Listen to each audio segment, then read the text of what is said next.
folks. It is Tuesday, November 28th. And you know what that means? It is both Giving Tuesday and my birthday. Oh, my gosh. Yes, that's I true. didn't know that. Happy birthday. Thank you. Thank you. And in lieu of presents that I know all of you were going to send me today, Give Directly on Giving Tuesday. This is a charity that I've been that I really honestly have loved for years. They give money directly to families in this country or in other countries, and they let the families decide how they're going to expend it. And all of the data, all of the research shows that this is incredibly effective in helping people out of extreme poverty. Right now, donations to families in poverty are going to be doubled till 11:59 p.m. Eastern of Giving Tuesday. That's today, or until matching funds are filled, thanks to a few generous match funders. If Give Directly reaches their goal, it means that 734 families across 3 rural Rwandan villages, of which I cannot pronounce, will receive $1,100 each. This is a life-changing amount of money for these recipients, most of whom are living on less than $300 a year. Even a small donation goes a long way for people living on so little, so give today. Historically, Give Directly has delivered 90% of every donation directly to person in poverty, with the other 10% covering the cost of getting it there. Hundreds of studies show recipients use this money well, improving their income, their health, their education, and their homes. They know best what they need most. Go to givedirectly.org/majority to donate today. Check it out. All right, now time for the show. The Majority Report with Sam Seder. The destiny of America is always safer in the hands of the people than in the conference rooms of any elite. Sam Seder. They are unanimous in their hate for me, and I welcome their hatred. We must guard against the acquisition of unwarranted influence, whether sought or unsought, by the military-industrial complex. The Majority Report with Sam Seder. And I get the feeling you've been cheated.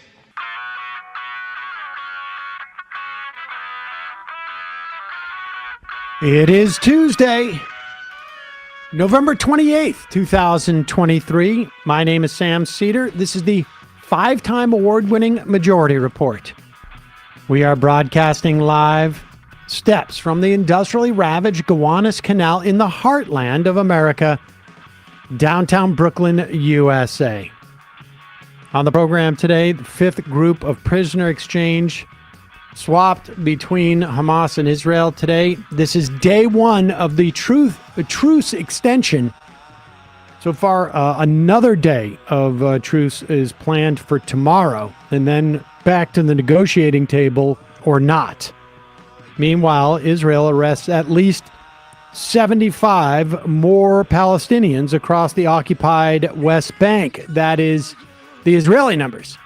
Palestinian numbers are closer to 115.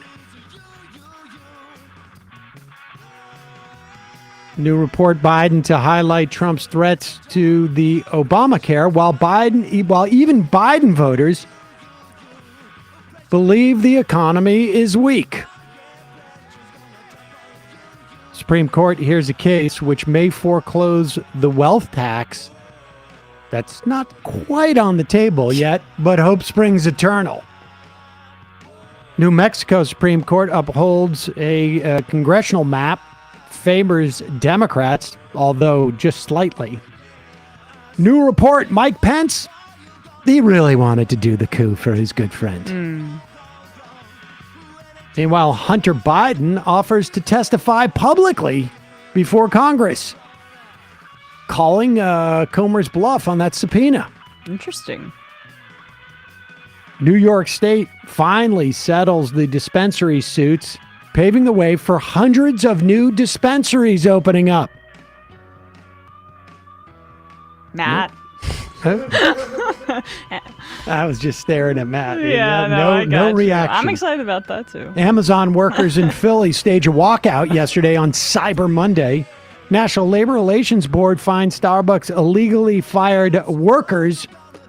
All this and more on today's Majority Report. Welcome, ladies and gentlemen. Thanks for joining us. It is Newsday Tuesday. Newsday Tuesday. And Sam's birthday. That's right. I'm going to give myself a shofar. Thank you very much. I'm sorry for not. Where did Emma go? There she is. Yeah. I should have had that written down or something. And No, that's all right. brought in a treat for you. I remembered it. Somebody said it in the chat, and I'm like, somebody's just making stuff up in the chat. Yeah. No, Could have brought you, an apple, your favorite, a red delicious. no, I wouldn't have. Apple eaten with a candle. But Yeah. this is almost more importantly than it being my birthday. It is also the anniversary of it's the 5-year anniversary of when Mike Cernovich tried to sort of successfully got me fired from MSNBC, and then of course I got rehired, and then all the who's laughing now. This was the Big marketing coup for us. it was a big marketing coup. It was very helpful for the show, I have to say. Thank And you, not so Mike. helpful for Mike Cernovich. I mean, people don't talk about him very much. He desperately tried to sort of, I think, like push something that Chuck Schumer was a playboy or something. Somebody fed him, and that really Fool me once. it ended up being a rat F, essentially. I think yeah. somebody gave Cernovich fake information that he tried to basically then push, and then Why everybody would was somebody like, think they could do that to Mike Cernovich? well, I know it. It's so mean. So discerning. Yeah, he's so discerning with that information. But yeah, it didn't turn out so well for him. He was very. It really was sort of like the beginning of the end of Cernovich's sort of campaign, and now Jack Posobiec no longer works for him, or whatever that guy's name is. And but I want to take this opportunity to thank Mike. Thank you. For getting the show out there. And honestly, that week and a half, it was basically he retweeted the tweet on my birthday, and then I think like ultimately MSNBC sort of fired me. I think it was about It was we're not going to redo his contract, and there's no scheduled appearances. Yes, sort of thing. exactly. But it came off as like a firing, which was it more or less sort of was, and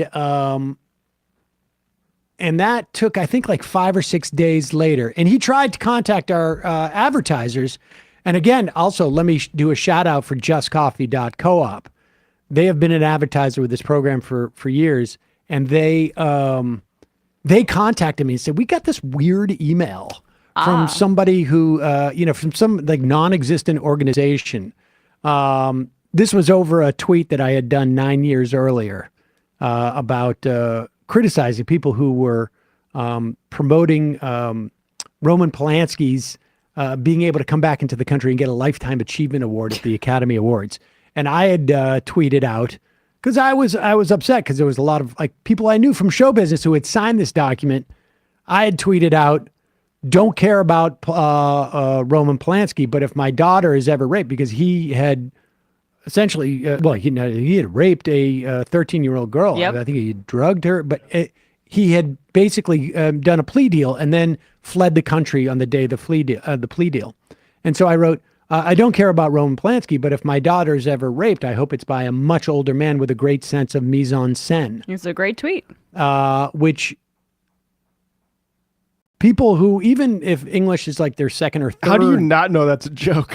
Well, I mean, that's and not even the point, right? The point is just to bring wasn't the even heat necessarily, but it became like a big issue in my mind, anyways. It became a big issue of like, remember, this is 2017. Trump has been in office for only 8 or 9 months. It was the first slow news week, so it got a lot more attention. It was also in the middle of the Me Too stuff. Yeah. We had a video that we put out a couple years earlier about Matt Lauer creeping on, was it Hemingway? Anne Hathaway. Anne Hathaway, and not Hemingway. I don't know how That's I a know writer, that. but Anne Hathaway, and I think in that clip I said, there's something dark about this dude. He's not going to be around. And that just happened to be when so all this stuff sort of like happened at that time. And my point was like the news media it's one thing for my company, companies who are advertising to say, "Oh, we don't have the ability to assess what's going on here. We just want to step away from this." But a news outlet, it's literally their job to be able to say, the sun is shining. Yeah. Or it's raining. Right. I mean, like they're making this assessment about the tweet. That's what the news they have literally hundreds of millions of dollars invested in establishing like what is reality. And that I think like, I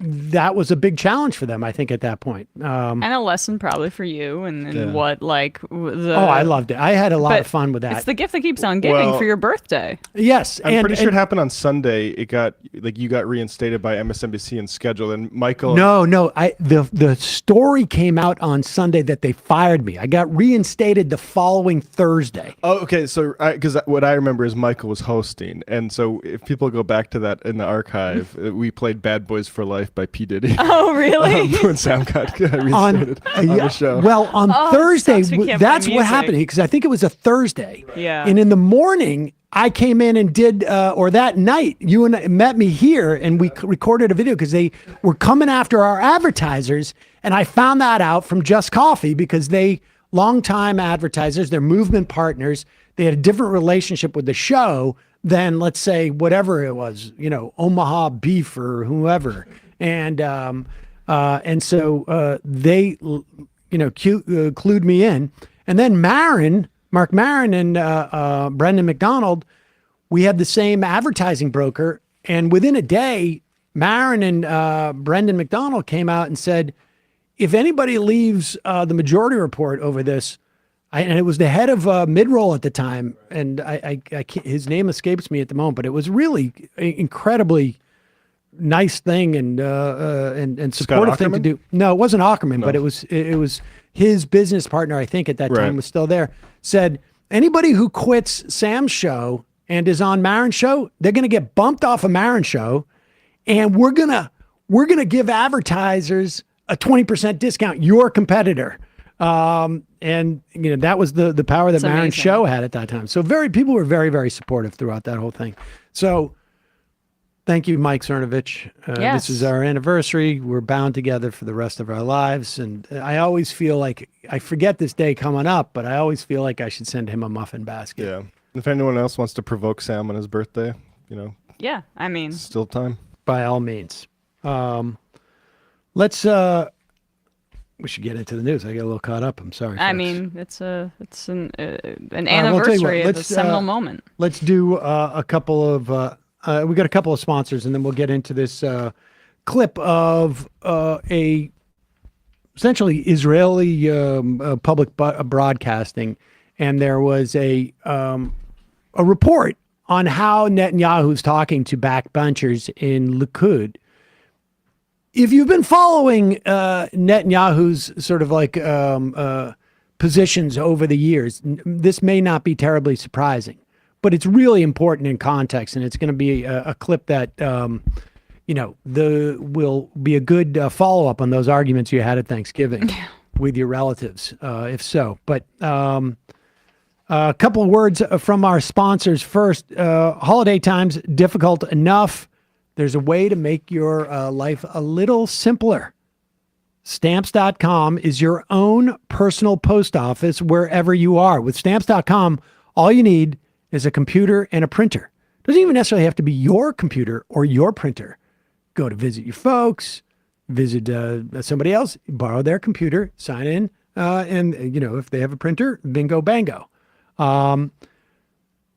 Stamps.com will also send you a free scale. You could travel with that, I guess, if you wanted to. That you'll have everything you need to get started. So if you've got a small business, you're sending out a lot of stuff, you can take orders on the go. It's even easier with the Stamps.com mobile app. If you need package pickup, you can easily schedule it through your Stamps.com dashboard. And if you sell products online, Stamps.com seamlessly connects with every major marketplace and shopping cart. Stamps.com also has discounts and on postage and discounts on supplies, easy at your fingertips. If you're running low, You order shipping and mailing supplies, you order labels, even printers through the Stamps.com supply store.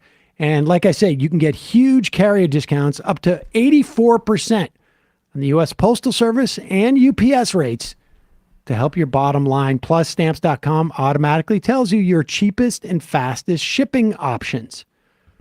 Stamps.com has been your postage partner for the last 25 years. For 25 years, Stamps.com has been indispensable for over 1 million businesses. Again, get access to the USPS and the UPS services you need right from your computer anytime. 3 in the morning, 2 in the morning, 1 in the morning. You get the idea. It's 24/7, 365. There's no traffic. There's no waiting. There's no lines. Makes it super easy. I told the story many times, but back in the day when we started this program, I was sending out DVDs. Yeah. And Stamps.com was indispensable in making that process quick and easy for me. And I sent out a lot of DVDs. Also, Mila did too, because I would tell her, like, you're going to get a quarter if you stuff all these things in the envelopes. And that was very helpful. Boy, she was a sucker. Now she's getting me back, though. Give your business the gift of Stamps.com so your mailing and shipping is covered this holiday season. You can sign up with the promo code Majority Report, one word, for a special offer that includes a 4-week trial plus free postage and a digital scale. No long-term commitments, no contracts. Just go to Stamps.com, click the microphone at the top of the page, enter the code Majority Report. And lastly, I gave a couple of these as gifts to my sisters because they have nieces and nephews, and now they have a way to see pictures of them. And the beauty of Aura frames is that you don't need to know anything. It's super easy. This is something you can give to your parents as well, because, you know, like they don't know how to do tech. At least my parents. They're not digital natives. I'm barely not even a digital native. But this is easy enough for you to use. This is super easy. And it's super easy on my end, too. It's all done with an app. With the Aura frames, all you got to do is, and the amazing thing about Aura is that not only can I upload pictures from my phone with just a click, it will pair photos together, like 2 pictures of the same person or from the same day or something like that. Obviously, I can give the app, I'm going to give it to Mila, and then she's going to upload it. But here's the amazing thing. There's no memory cards. There's no USBs, USBs required. You can actually upload the picture before, even if you don't have the frame. That's like, amazing. So you can send it to them, and when they open it up and plug it in, the pictures will be there. You can either do it when you have the box in front of you. You don't have to open it. You do it with a QR code, or they'll give you a link. It's pretty amazing.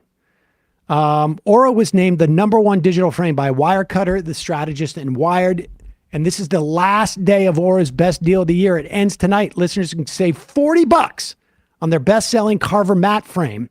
Oh, this is the other thing about these. They look good. Yeah. They look like real frames.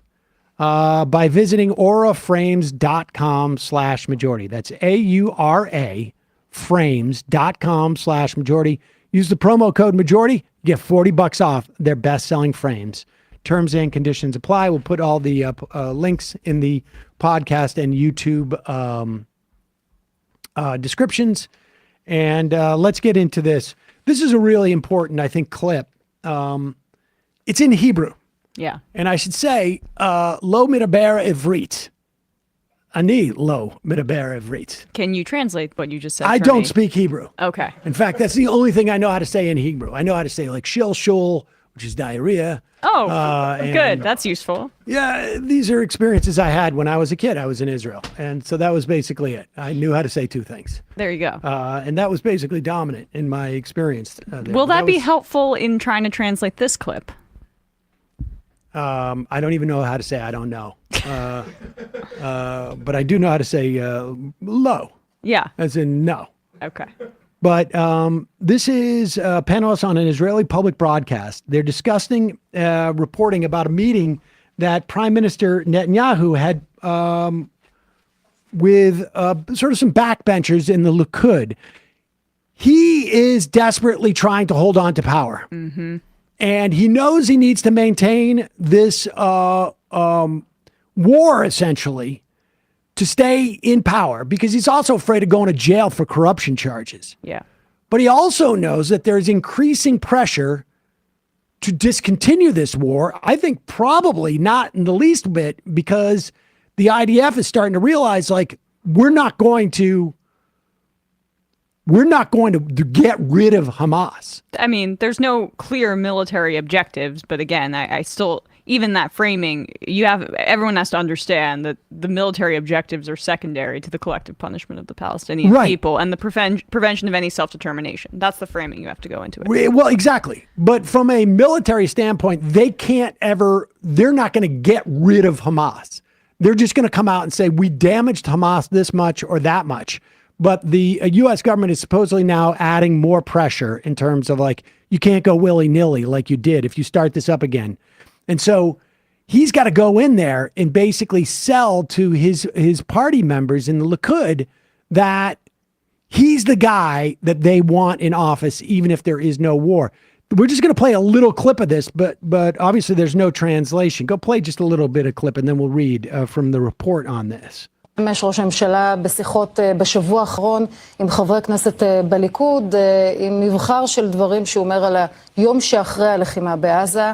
אתה מביא את הציטוטים. נכון מאוד, מיכל. נתניהו נפגש עם כ10 חברי כנסת בליכוד רק בשבוע האחרון, רובם אגב מסוף הרשימה חברי כנסת. Okay, all right, so that's the guy reporting on what Netanyahu said. And this report is coming from the Times of Israel. Prime Minister Benjamin Netanyahu has reportedly met with at least 10 backbenchers in his Likud party over the past week in an effort to ensure their continued support. And he obviously, my guess is, he obviously met with one who doesn't want him to stay in, and that's why we hear about this, or this thing. And this is a quote from the piece. This is according to the Khan public broadcaster we just heard. I'm the only one who will prevent a Palestinian state in Gaza, and this is in parens, West Bank after the war. This is sort of the same way he used to talk about, we need to support Hamas if we want to avoid a Palestinian state. Right. Yeah. I mean, that's a paraphrase, but we have direct quotes to that effect. We have quotes of similarly speaking to the Israeli press of these Likud party meetings. And by the way, the Likud party is ideologically mostly in lockstep with Netanyahu. They just are fearful about, his judicial reforms and his kind of I don't know. The Likud party has a problem with that, but in terms of the Israeli public, right, exactly. Even if they may want a different figurehead, if public opinion gets too difficult. I think that he's just seen as incompetent, and politically he's a liability in terms of the Likud party. But that is a completely distinct set of questions relative to their agenda. He's not pushing, this is what we should do to prevent a Palestinian state. He's pushing the idea that I'm the most competent person to inhibit a Palestinian state. So when we talk about the idea of having a partner in peace, et cetera, understand that for years we were told there's nobody sitting across the table from the Israelis in terms of wanting a partner for peace. This is the agenda of the ruling party in Israel. It is to inhibit Palestinian sovereignty. Now, and the idea of a one state solution, a democratic state, multi-ethnic, multiracial democratic state, that's not even on the table. No. The two-state solution, the reason I think liberals for many decades and continue to, I think it's a false hope, but have propped that up is because it's the most realistic way to, in theory, appeal to some of these Israeli hardliners. But even that, as Biden openly talks about how we need to move towards a two-state solution, the partner that he's working with here, the Israeli government, the ruling party there, is saying we are explicitly trying to undercut those efforts. And on top of that, the next graph Netanyahu reportedly told the Likud lawmakers that the Biden administration did not want Israel to launch a ground incursion into Gaza and did not want the IDF to enter Gaza's city Shifa hospital. Netanyahu reportedly boasted about having gone against U.S. wishes in both those cases. In other words, he's like, I don't have to even listen to Biden. And the point isn't just that he doesn't have to listen to Biden. The point is he doesn't have to listen to Biden, and there hasn't been $1 worth of aid or military equipment withheld. And we act like he is listening to us. And Ben Cardin, after we did have those encouraging comments from Chris Murphy saying that maybe we should condition aid to Israel, Ben Cardin, who's chair of the Foreign Relations Committee, says, I don't want to do that. Great Isaac Schottener interview with him over the break, actually. And this should be, this should be the first question that Ben Cardin gets when Netanyahu, to cement his power in the Likud, brags about not listening to Joe Biden or to the United States. And he says, I've known Joe Biden for more than 40 years. I know how to speak to the American public. Netanyahu's told the Likud lawmakers in Do you? Individual. Do you? Because he public opinion is kind of, he knows how to speak to American politicians, but he should look at the poll in the United States. But I guess that's just TikTok. I mean, the polls notwithstanding, he's still being able to deliver completely without any sort of he's bragging about it. Yeah. He's bragging about it. This is the way he's going to stay into power because he's able to essentially roll Joe Biden and walk him like a dog. And this is the bottom line. He is bragging to the Likud people like, look, they didn't want us to do this. They didn't want us to do that. They're telling us now, reportedly, and this is coming out of, at least this is what the administration wants the U.S. public to believe, essentially. According to the New York Times, U.S. has warned Israel that it must fight more surgically and avoid further mass displacement of Palestinians in its war against Hamas to avoid a humanitarian crisis that overwhelms the world's ability to respond.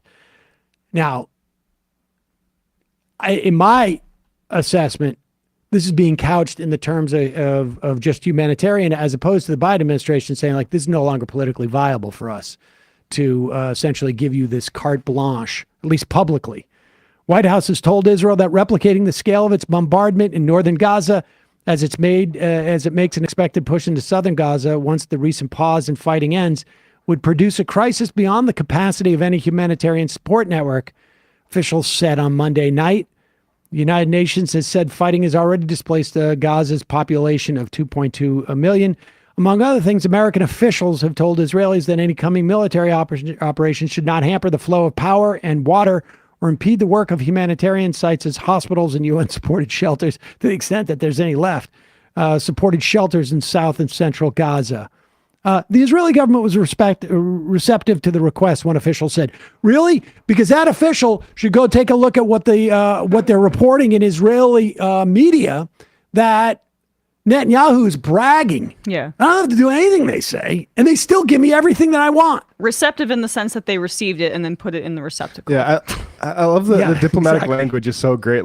They need to be more surgical, as if they were being surgical beforehand. I mean, it's a dark laughter, but at least 15,000 Palestinians Jerome Bettis dead. needs to be 6, more ballerina-like. 6,000 children. And now Kirby is out there saying that, our team has prioritized getting much needed relief into Gaza. I think at the very least that regardless of whether they're doing anything or not, the pressure that they're feeling from public protests, from, increasingly, just the public polling, the administration realizes that at the very least, there is a political liability to them associated with this. And so there is value, I think, in, it's aside from the moral obligations that I think people feel, as a political matter, it is at the very least squeezing the Biden administration a little bit. And then let's zoom out about the political matter. What is Netanyahu's incentive to create a hospitable environment for re-election for Joe Biden at this point?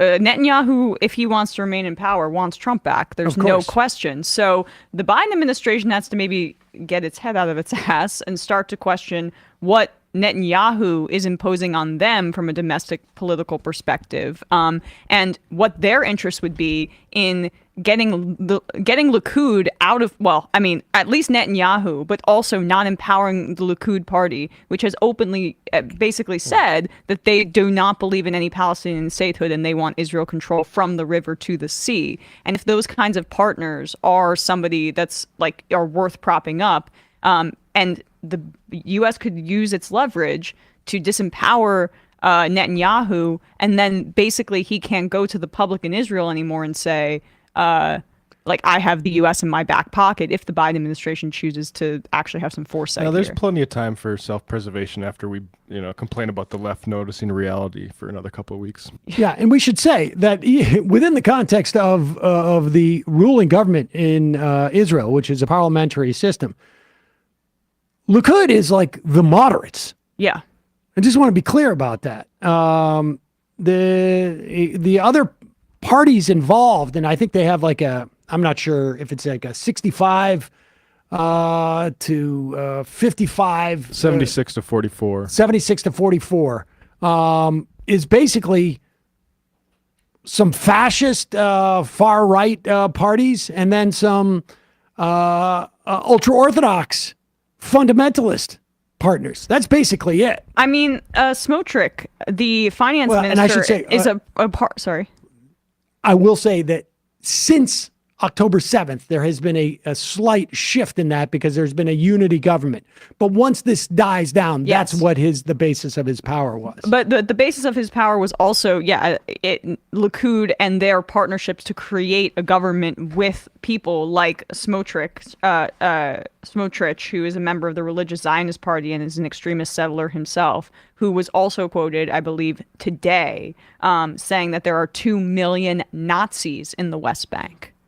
So, like, the Biden administration should try to at least wake up partially to the people that they've decided to link arms with here, because it's not going to end well for them. Let alone, obviously, the moral considerations of partnering with far-right fascists who want to kill people. Joe Biden is honestly just living in 1973. Yeah, and it's all he still has. You see in TV and like that sort of like hazy. It's all it's all like it's all Radon and Tebby and Well, then can Antony Blinken live in the 90s at at least? Because I'd be more appreciative of that. Wasn't his first tweet to write? I don't know if he did a ceasefire and then he immediately deleted. Or maybe the 10th. It was I agree with the Turkish diplomats that we should do a ceasefire and immediately start to release hostages. And then all of a sudden the phone rings and he's like, "What? Seriously? Oh, we can't say that? Oh, okay. I didn't. Oh, we have to act like ceasefire and hostages are opposed for some reason? Okay, let's do that for a month and a half. And lastly, New York Times reports that according to the Israeli military, they arrested at least 71 Palestinians from across the occupied West Bank where there is no Hamas just over the weekend on unspecified charges. Unspecified is doing a lot of work there. Palestinian Authorities Commission gave the number at least 112. So, I mean, we don't know. But I mean, there are thousands of Palestinians detained in Israeli jails that are there on unspecified charges. Yep. Often they are teenage boys and who are detained, or just younger people for misdemeanors like rock throwing at tanks and other things, or there's no justification whatsoever. So, the raw numbers of the 150 that Israel released pale in comparison to the long imprisonment of Palestinians without justification. All right, let's. I want to just talk a little bit briefly about the Supreme Court case. We've talked about this in the past. It was queued up.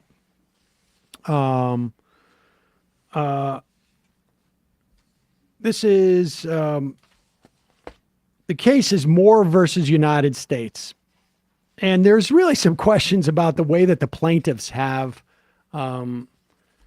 presented themselves to the case and to the court, and more information came out this week, and I'll get to that in a moment. But this case, you'll recall during the 2020 primary, Elizabeth Warren floated a proposal, and I think Sanders has certainly been talking about it broadly. The idea of a wealth tax. This is as opposed to an income tax. Income tax is a tax that you get levied on money that you make in any given year. A wealth tax would look at your assets and tax the value of those assets. Now, the first thing you hear from, just coincidentally, really wealthy people, Wealth managers, is that there's no way to make that assessment. Now, we do this every day in this country. In fact, not only do we do this on probably the lowest level, the smallest level of government that we have, like counties, I think, or towns, when they assess the value of your real estate without it being sold. Yeah, they go into your basement and check if your ceiling's like finished Yes. and stuff like that. Or they just drive by and they make a guess and whatnot, and it's always If under disclose what it, it's yeah. valued at. So the idea that we can't physically do this is absurd. We've tried nothing and nothing works. You can definitely assess people's wealth. You may be undercounting, but if people want to be a little bit more transparent, that's fine too. So the idea that Warren had in particular was any American that had over $50 million, they would have to pay a 2% tax on that. So if you add, and I'm not sure, to be honest with you, I can't tell if this was a marginal tax, or let's just assume though, the worst case scenario for you as a 50 millionaire would be that you got to pay $1 million. This is assuming you're not making any money on it, but $1 million on that 50 million each year. So, but isn't it over 50 million too? Well, you'd be over 50 million. So say you had $100 million. I think maybe it's taxed on that second 50, but Right. I'm just saying the worst case scenario because I'm not sure it's marginal, but let's assume that it's not even. Okay. If it's $100 million that you have, you either pay $1 or $2 million depending on whether it's marginal, and so on and so on. That's gonna hurt. I know that's going to hurt. I mean, know the that's gonna finish hurt. on the yacht is just going to be so outdated. And it goes to the government. But too. of course, what we're really talking about are people like Elon Musk and billionaires, where the idea that they'd have to pay 200 million and then they would be off the list. I mean, excuse me, not 200 million, 20 million, right? What is it? I don't even know what 2% of 2 billion is. That's how big those numbers are. It's difficult to conceive of them. That would be 2% would be, I think, $20 million. But Is that what it is? the estimates 40 million. is that 40 million. her proposal would raise like 340 billion a year for the government. Yes, and 340 billion a year over the course of a decade. No. That's a different thing. Sorry. Okay. And so, okay, that's just the wealth tax. We all understand what that is. Moore versus United States has nothing to do with the wealth tax per se. During the Trump years, there was as you know, there was a huge tax break given to wealthy people in this country. And one of the tax breaks, they gave up on the idea that money made overseas would be taxed once it's repatriated to this country. And instead, under this Trump law, they did a one-time tax that over the course of the next 10 years, that taxed not on your realized profits, right? Which is, like, for instance, I buy $100 worth of stock. It goes up and it's worth $200. I don't get taxed until I sell that stock and make $100, and then I get taxed on that. This is a little bit different because they were having trouble figuring out.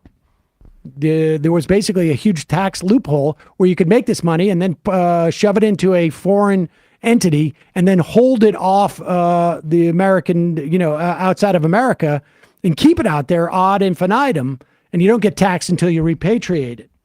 Now, what they really should have done is just said, no, you just pay your taxes every year. That whole repatriation was instituted during the Eisenhower administration as a way to grow Europe and Japan, essentially, as part of the Marshall Plan. It was a tax break.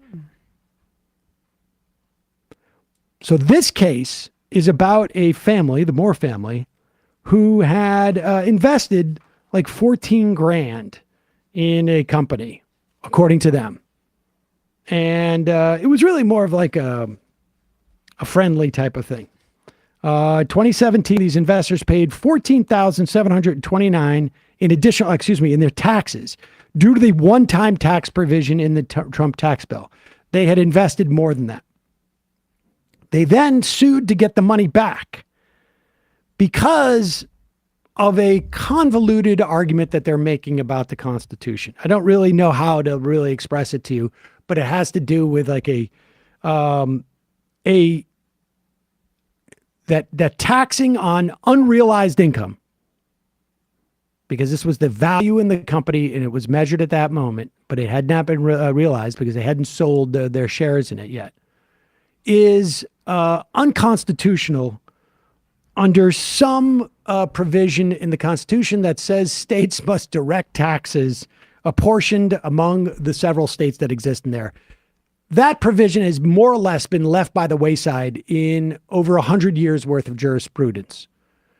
These people are trying to revive it by saying that you cannot tax these gains because they are unrealized.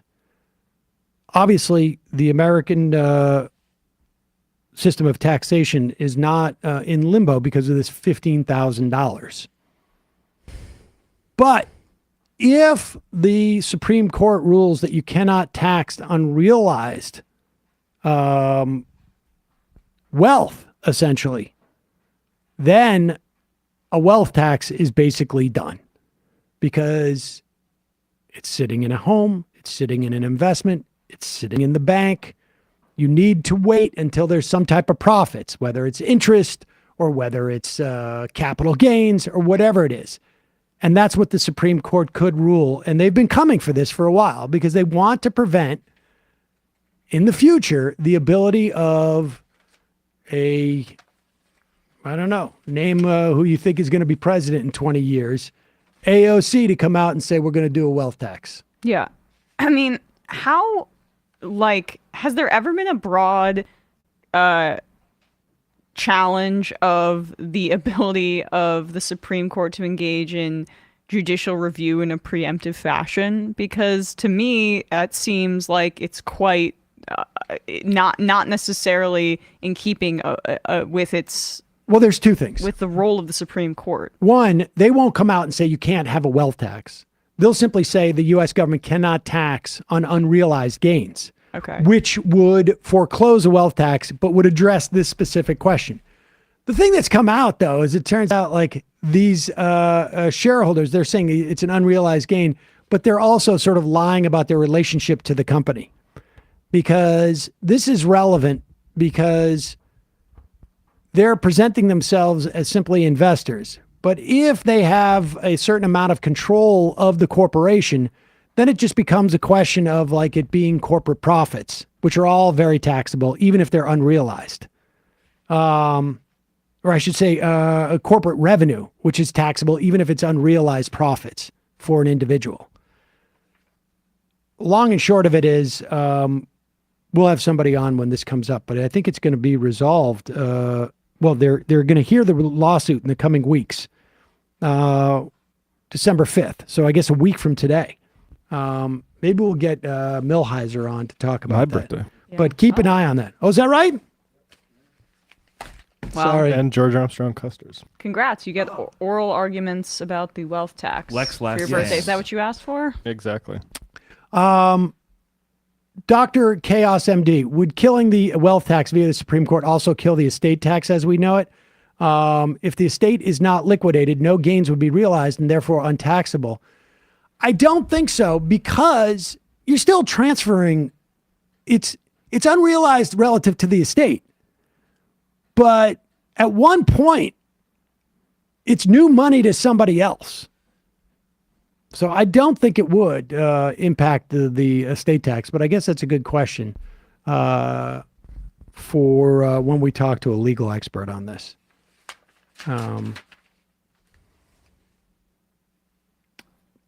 should we talk about, or let's talk about this Macy's thing. Okay. This is an interesting story that came up yesterday. We got a little bit of time here. Yesterday, there was a story about a Macy's in, See if I have it here. now I've lost it. Seattle. I've lost the piece. I've got a whole stack of papers here, folks. And shoot. Which article is it? It was in yesterday's packet. Okay. I will look. I'm a mess here. All right, let's not do that one then right now. Okay. I'll find it at the break and we'll do it in the fun half. Shoot. It's fine. We could do it from here. Would you like? Yeah, but I had all my notes on it. All right. Well, let's talk about the Biden poll numbers. Oh, wait, I then. got, nope. No, I don't have it. All Son of a bitch. All right. I got a whole stack of papers here on my, wait a second. I got it. Oh my goodness. There There it we is. go. Birthday luck. Okay. This is from the Seattle Times. Now, this came up at the beginning of this year. And as you know, I don't think I need to tell everybody this, that broadly speaking, crime has dropped precipitously in 2023 over 2022. There was a huge bump in crime during COVID. There was a lot of things that were messed up during Because of COVID. the George Floyd effect, or because of the impact of that had on the economy and society? I don't know. I think it just drove people crazy in many respects. But folks can come up with their own reasons. The bottom line is, whatever the supposed effect it was, we have seen crime rates drop precipitously. There are still areas where retail theft has been a problem. And we're starting to get some insight as to why. It could have been because of the George Floyd effect. But this is an interesting story out of Seattle. Dozens of Macy workers picketed early on Black Friday at the Westfield South Center in Tukwila and Alderwood Mall in Linwood. They want better wages, but they also have a big ask of Macy. They want Macy's to do more about thieves who brazenly pilfer from the stores and sometimes assault staff. And Yasmin Grenate, 55, worker there, member of the United Food and Commercial Workers Local 3000, say that Macy's management and others say that Macy's management does too little to deter thieves or protect staff. Employees say they're not allowed to interfere with thieves, which I think is I think that's a good thing for them to avoid, because they're not trained to deal with people like that, or to aid colleagues. Again, also probably a good policy, because you'll have your professionals come in and deal with it, but are told to report incidents to store security.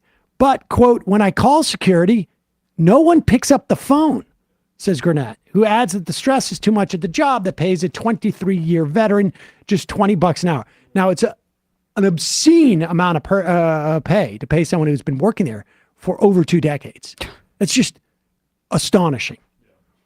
Employees' frustration over shoplifting came to a head in May when Macy's purportedly suspended Alderwood employee Lisa Luke for 3 weeks without pay for calling the police over a suspected shoplifter in the parking lot.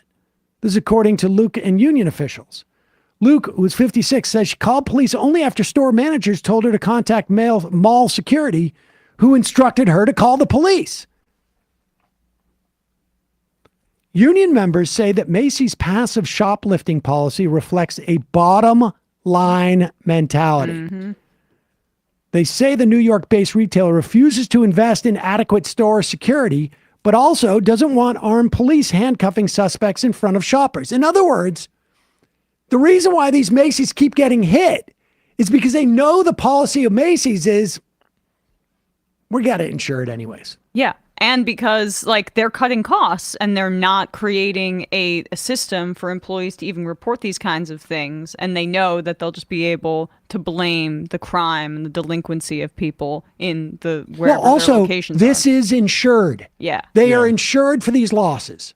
So they don't care about the crime. It still makes them money. They don't care about the situation they're putting the workers in.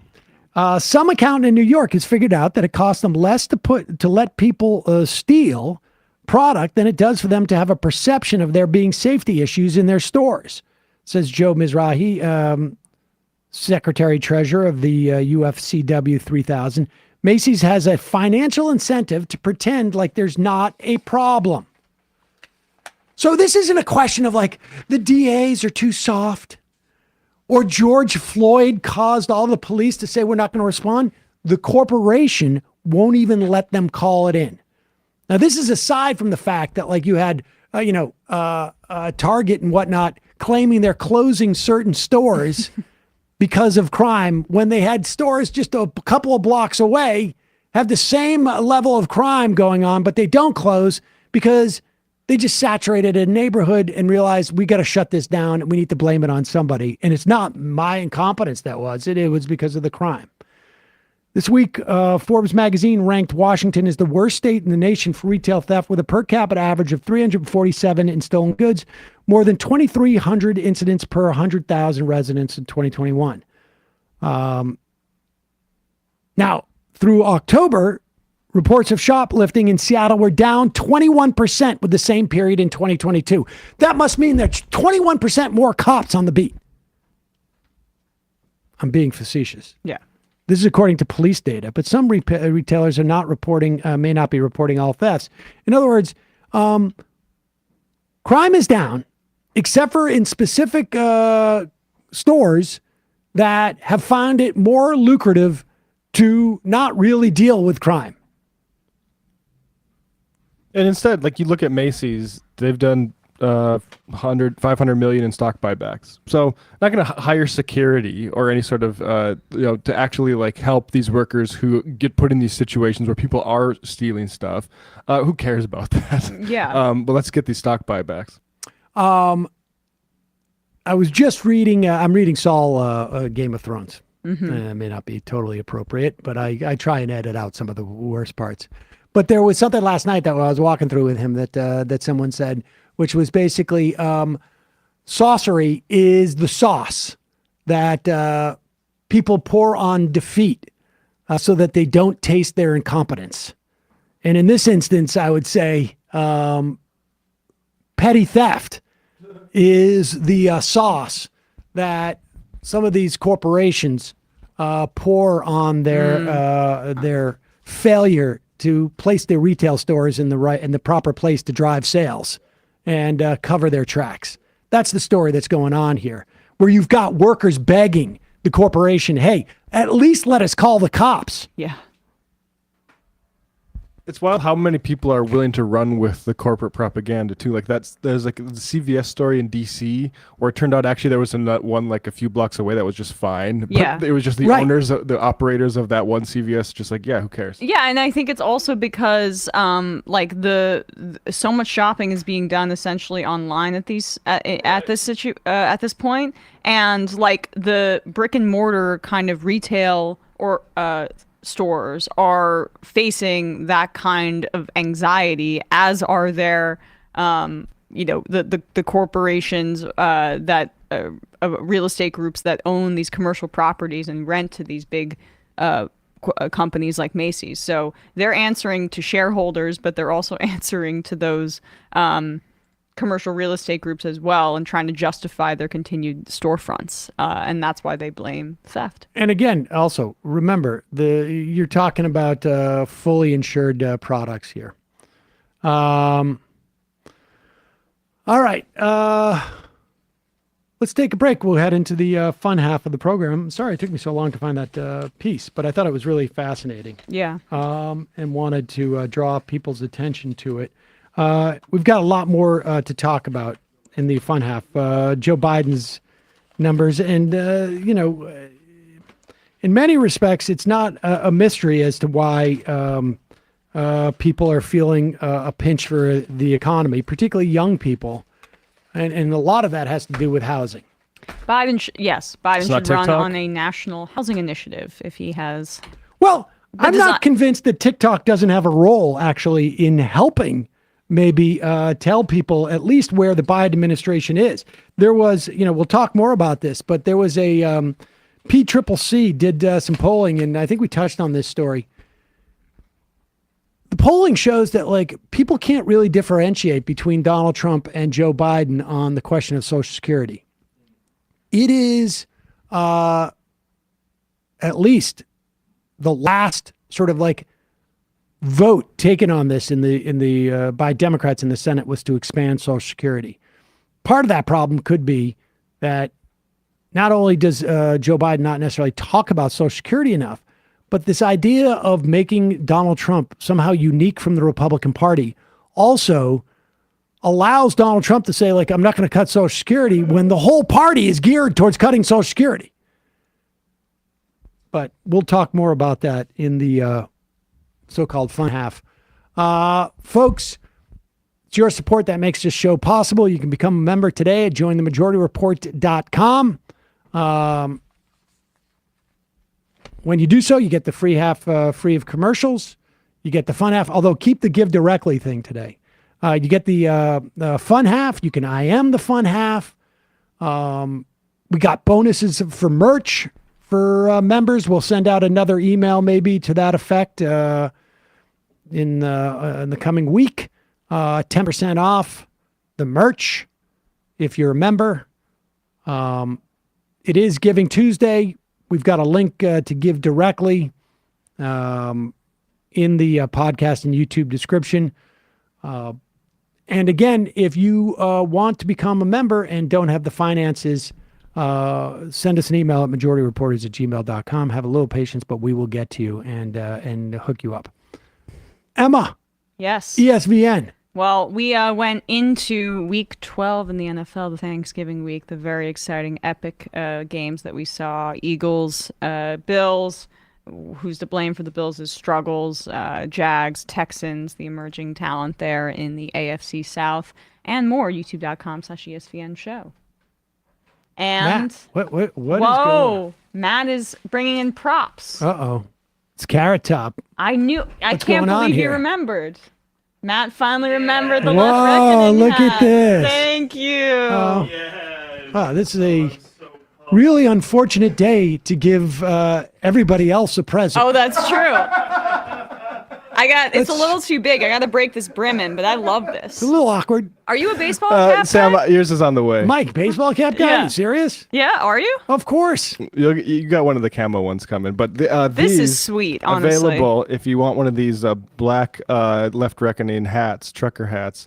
Go to leftreckoning.com/store yeah, check that out. I did not know it was Sam's birthday. Well, it's so all right. It's a little awkward. it is a little bit A awkward. little awkward. But anyway, here's gifts for other people. You can buy. We have this new fence cutters, nice quality long sleeve shirt. Which these are nice. I like this yeah. stuff. you got So going. yeah, check that out. Leftreckoning.com/store. I will wear this proudly. All right, folks.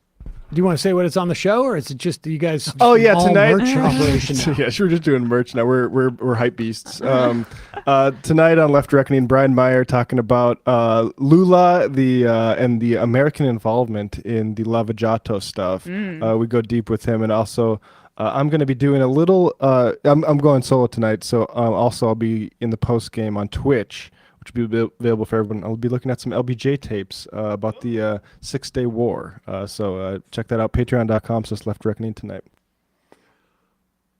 646-257-3920 is the number to see in the fun half. You are in for it. All right, folks. 646-257-3920. See you in the fun half. Are you ready?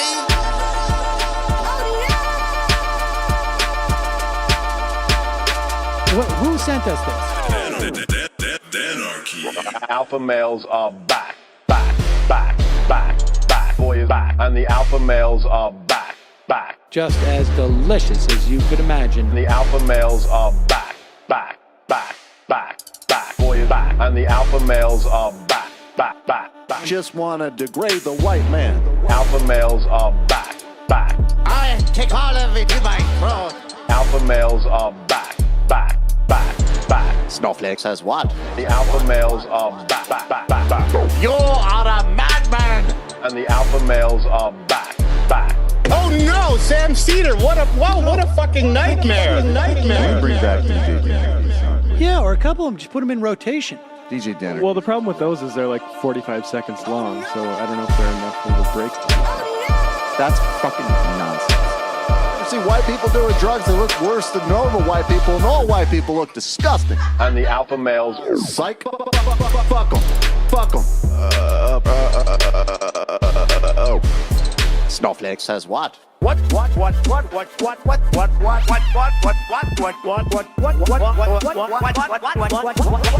Snowflake says what? A hell of a lot of bank. A hell of a lot of bank. A hell of a lot of bank. Okay, I'm making stupid money. Hell of a lot of bank. A hell of a lot of bank. All lives matter. Have you tried doing an impression on a college campus? I think that there's no reason why reasonable people across the divide can't all agree with this. Psych. and the alpha males are back, back, back, back, back, back. And the Africans are black, black, black, black, black African. And the alpha males are black, black, black, black, black, black. And the Africans are back, back, back, back. When you see Donald Trump out there, doesn't a little part of you think that America deserves to be taken over by jihadists? Keeping it 100. Can't knock the hustle. Come on, fuck 'em, fuck 'em. Things I do for the bigger game plan. By the way, it's my birthday. Happy birthday to me, Jew boy. I have a thought experiment for you. And the alpha males are back, back. Africans are black, black. Alpha males are black, black. Africans are back, back. Come on. Come on. Come on. Someone needs to pay the price for blasphemy around here. I am a total pussy.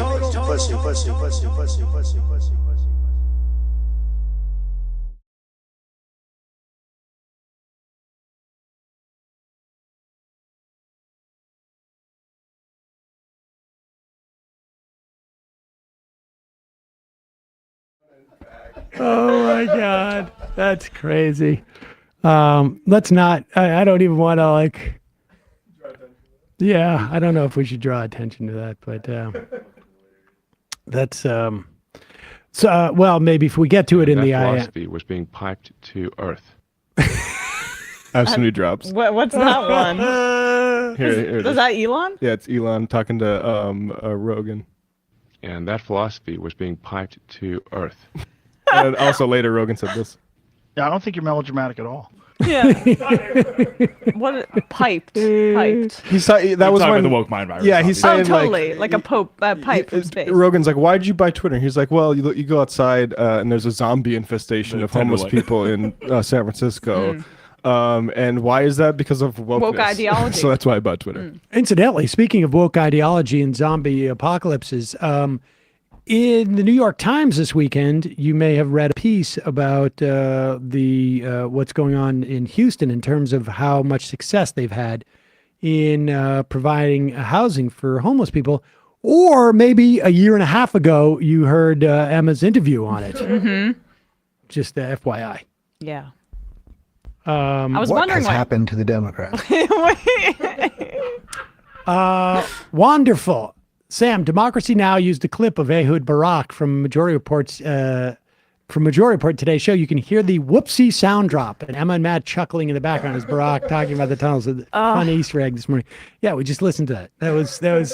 That's amazing. I mean, love that they like the show. I mean, I love Democracy Now! I listen to it almost every morning. So there you go. All right, let's go into this one here.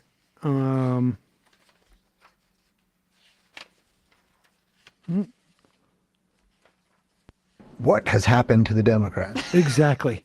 Here's let's just before we get into the Democrats, let's talk about Kevin McCarthy. This is pretty astonishing. The Oxford Union has a debate, and I think this is sort of like a right-wing organization, isn't it? Or are they? I don't know. I don't think that's the history. Like, I've seen some Oxford debates with people that are worth listening to, but you also see like Jordan Peterson and a bunch of. It's very weird, sort of like online-y type of thing. I mean, who can the right wing really ask? Now, at one point, I got an email from, I think it was them, inviting me to debate at one point. I think it was like a year ago, or maybe it was 2 years ago. And I said yes, and then I never heard anything again about it. Well, you would also seemingly have to purchase a tux because this is a very serious debate hall, and you have to dress like you're an eyes wide shut. I mean, I definitely, I have my eyes wide shut outfit anyways. I would have come with my little mask and stuff. But they didn't know that, I guess. Here is Kevin McCarthy with, I guess, a lot of time on his hands these days at the Oxford Union debate. And this was just in late October. I guess he's trying to make the case for revisionist history. What's this? I want you to think in your own heart. Do you want America to stay home? Do you think it's evil that America is willing to send their aircraft carriers in a place so war won't begin? We've learned from appeasement for peace for our time does not work. The question you have to ask yourself, because everybody in the world will, peace without freedom is meaningless. Think for one moment. Pause. I should say that is not our bell. That was their bell. I don't know if that signals time or irony as he is talking about U.S. ships coming into the region where U.S. policy has been to support Israel and deny freedom to millions of Palestinians. I don't know if that's like a bell that automatically goes off if you're saying something that's ironic or what. It could be their bullshit meter. It could be. I'm not sure how it works over there in at the Oxford Union Debate Society, but go ahead. Is meaningless. Think for one moment. It is human nature that we all crave peace, but we never attain it unless we have freedom. In every single war that America has fought, we have never asked for land afterwards, except for enough to bury the Americans who gave the ultimate sacrifice. Oh, wait, I'm sorry. That's our bell. That's our bell. That was us, actually.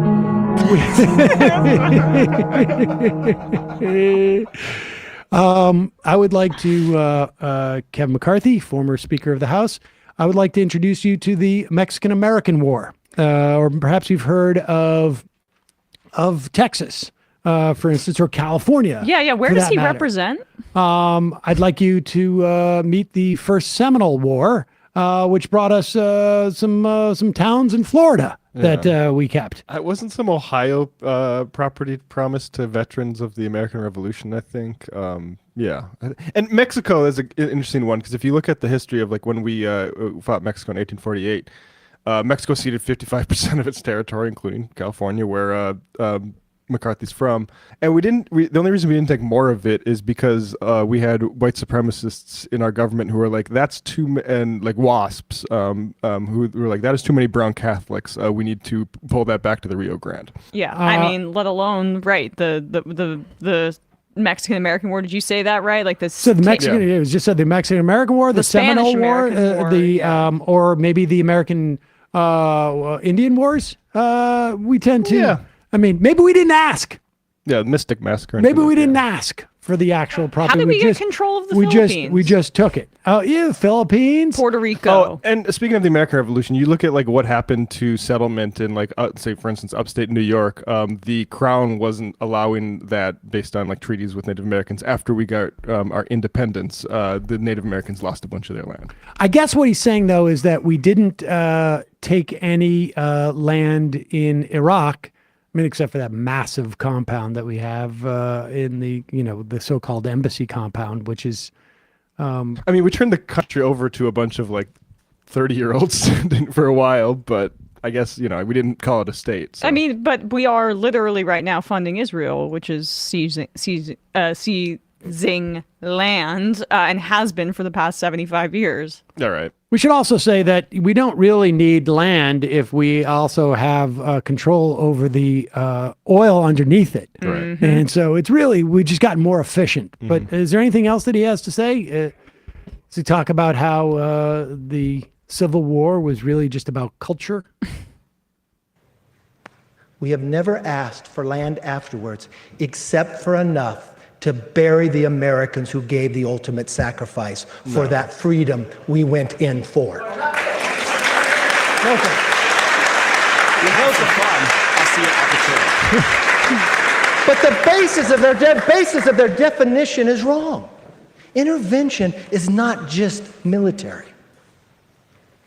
You see, I believe the greatest strength of America We've done it. is We've not done special ops, and we've done it. I mean, did we have military intervention in 1973 in Argentina? No, not military. Not our military. We may have funded some. Coordination. Did we in any way try and, I don't know. We tanked the Venezuelan oil economy without the military. That was pretty good. True. Yeah. And we weren't successful in Cuba, though. Yeah. So has he looked up the history of? Can't count that against us. The history of Hawaii, for example, could be something that he looks into. Until the United States moved into the softer form of imperialism, which is regime change and taking over their mineral or oil resources in different areas of the world. Oh yeah, we should also. Someone just reminded me, like Guantanamo Bay. Anybody ever wonder how it is that the U.S. has a base? God gave it to us. Bequeathed it. Ethnic cleansing of Minnesota during the Civil War, actually.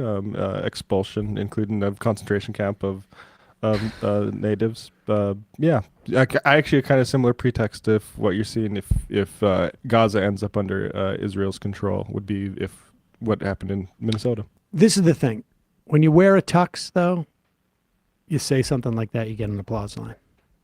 Soon I'm going to wear only tuxes on this show. That's my new unbelievable. Makes you look very official. Thank you very much. I appreciate Oxford should be proud of that. Debate, everyone. I don't think it's actually. I think it's like it's not the actual school. Right. It's like a organization within the school that apparently debate lords. Yeah. Iran's also a good non-military or non. That's right. Non-land grab.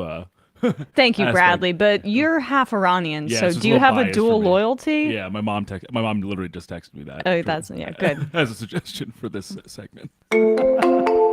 Ladies and gentlemen, that sound you just heard signifies that the phone lines are indeed open right now. Phone lines are indeed open. 646-257-3920 is the number. 646-257-3920 is the number. We shall take your phone calls. But now, an IM from Train Boy. Happy birthday, Sam. Thank you. Happy birthday and anniversary of Laughing at Cernovich Day. I hope you have a good one. Tack Thumb. Sam, you and my mom have the same birthday. Happy birthday, man. Thank you. JD, but I got you Cabbage Patch Doll. You demanded stop being so spoiled. Fiduciary duty. Ever since I heard Emma do the Jordan Peterson impression, it's haunted me. Someone please make it stop. All right, folks. I'm not going to read all the happy birthday wishes out loud, but I will read them. I gave the shofar to myself. Thank you. Your youngest nephew turned 2 today. Charlie Sure. Okay. Vatov. Happy whatever happened to Mike Cernovich guy.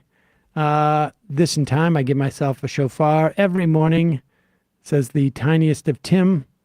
Maddie Moron says, happy 75th birthday, Sam. Thank you very much. I think I might be the oldest person on YouTube. We're pretty close, right? Breaker. Damn it. Saul said to me, he goes, you could be my grandfather. Oh, no. Yep. Oh, no. Yep. That was fun. Roasting you. That was fun. Yep. Calling from a 714 area code. Who's this? Where are you calling from? 714. 714. 714, I hear you. And back. Oh, right here. Sorry. I'm so sorry. Can you hear me now? Yeah, I can hear you now. Yes. What happened? Your Okay. Bluetooth headset picked up and you thought you were talking to something else? Kind of. I actually am. I'm currently at work, so I didn't think I was going to get through. But my name is Audrey. Audrey, where are you calling from? Or can you tell us that? Because you're in a sense that you're supposed to be working now. Okay, Audrey just hung up. Well, there you go. Well, at least we know what could have been, Audrey. It's calling from a 661 area code. Who's this? Where are you calling from? Oh, hello. Can you hear me okay? Yeah, I can. Who's this? Where are you calling from? Hey, sorry, this is Curtis. I'm in the AV in California. In the AV in California. Curtis, can you talk up just a little bit, or are you at work? Oh, no, I'm not at work. I was just curious about, do you guys feel like you have a good picture of October 7th? No. After? I don't know what how specific. There was a good piece in Reuters that covered part of it, but what specifically, what are you talking about?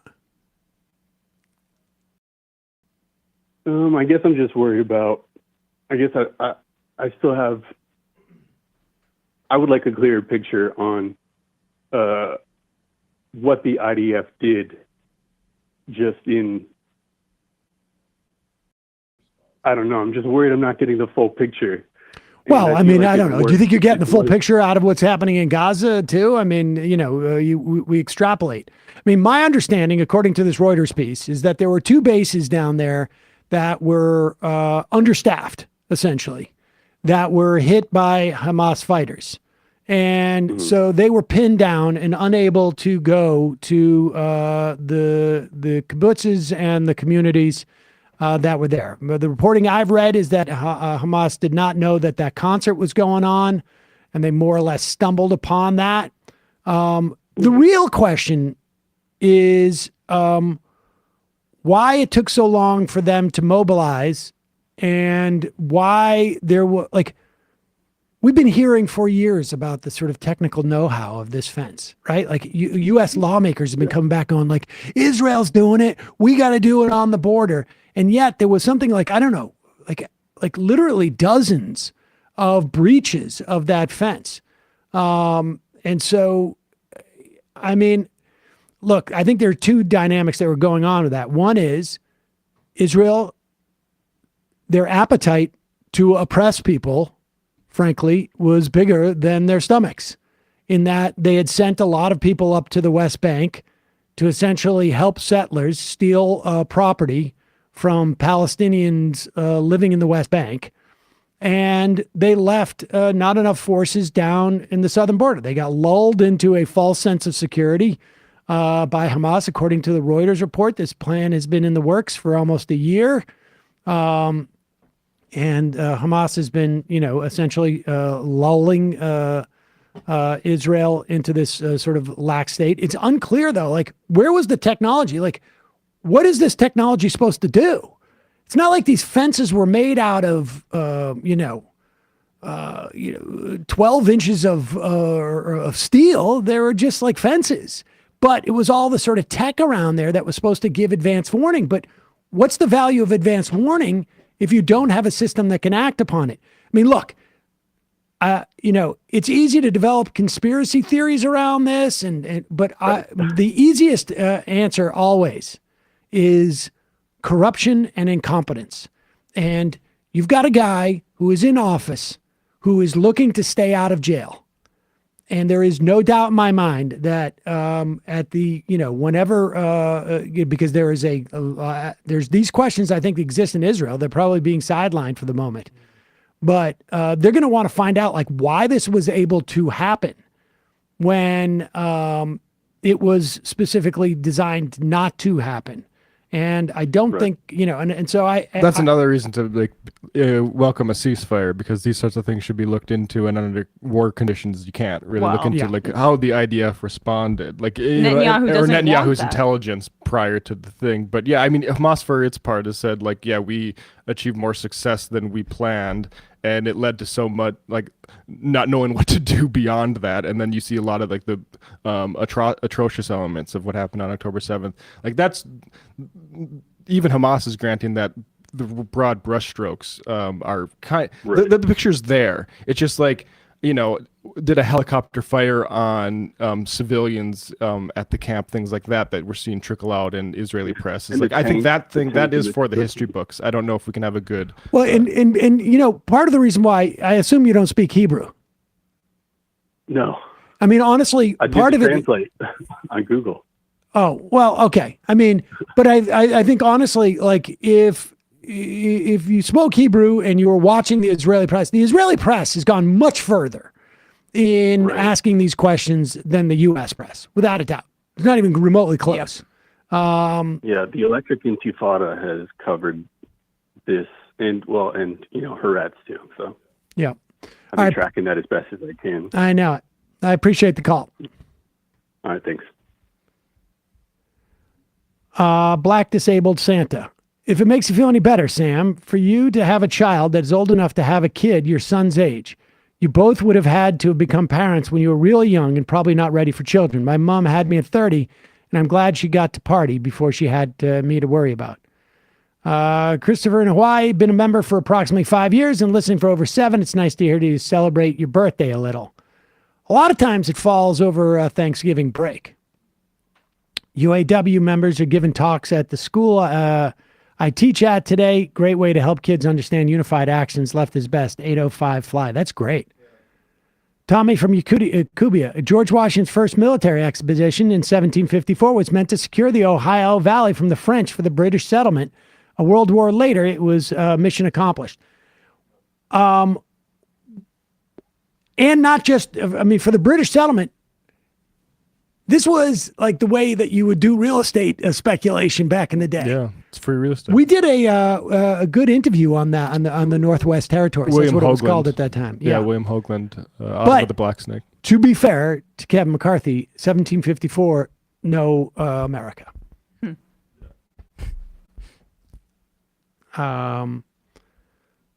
Let's go to the phones. Calling from a 646 area code. Who's this? Where are you calling from? Hi. I hope that's me. I think it is you. Hi, Sam, crew, everybody. Hi, this is Josh. I spoke to you a little bit ago. I'm glad that I got through again. All right. Well, thanks for calling, Josh. What's on your mind? Where are you calling from? I'm not even halfway across Brooklyn from you. I'm in Bushwick. 646. There you go. All right. What's on your mind?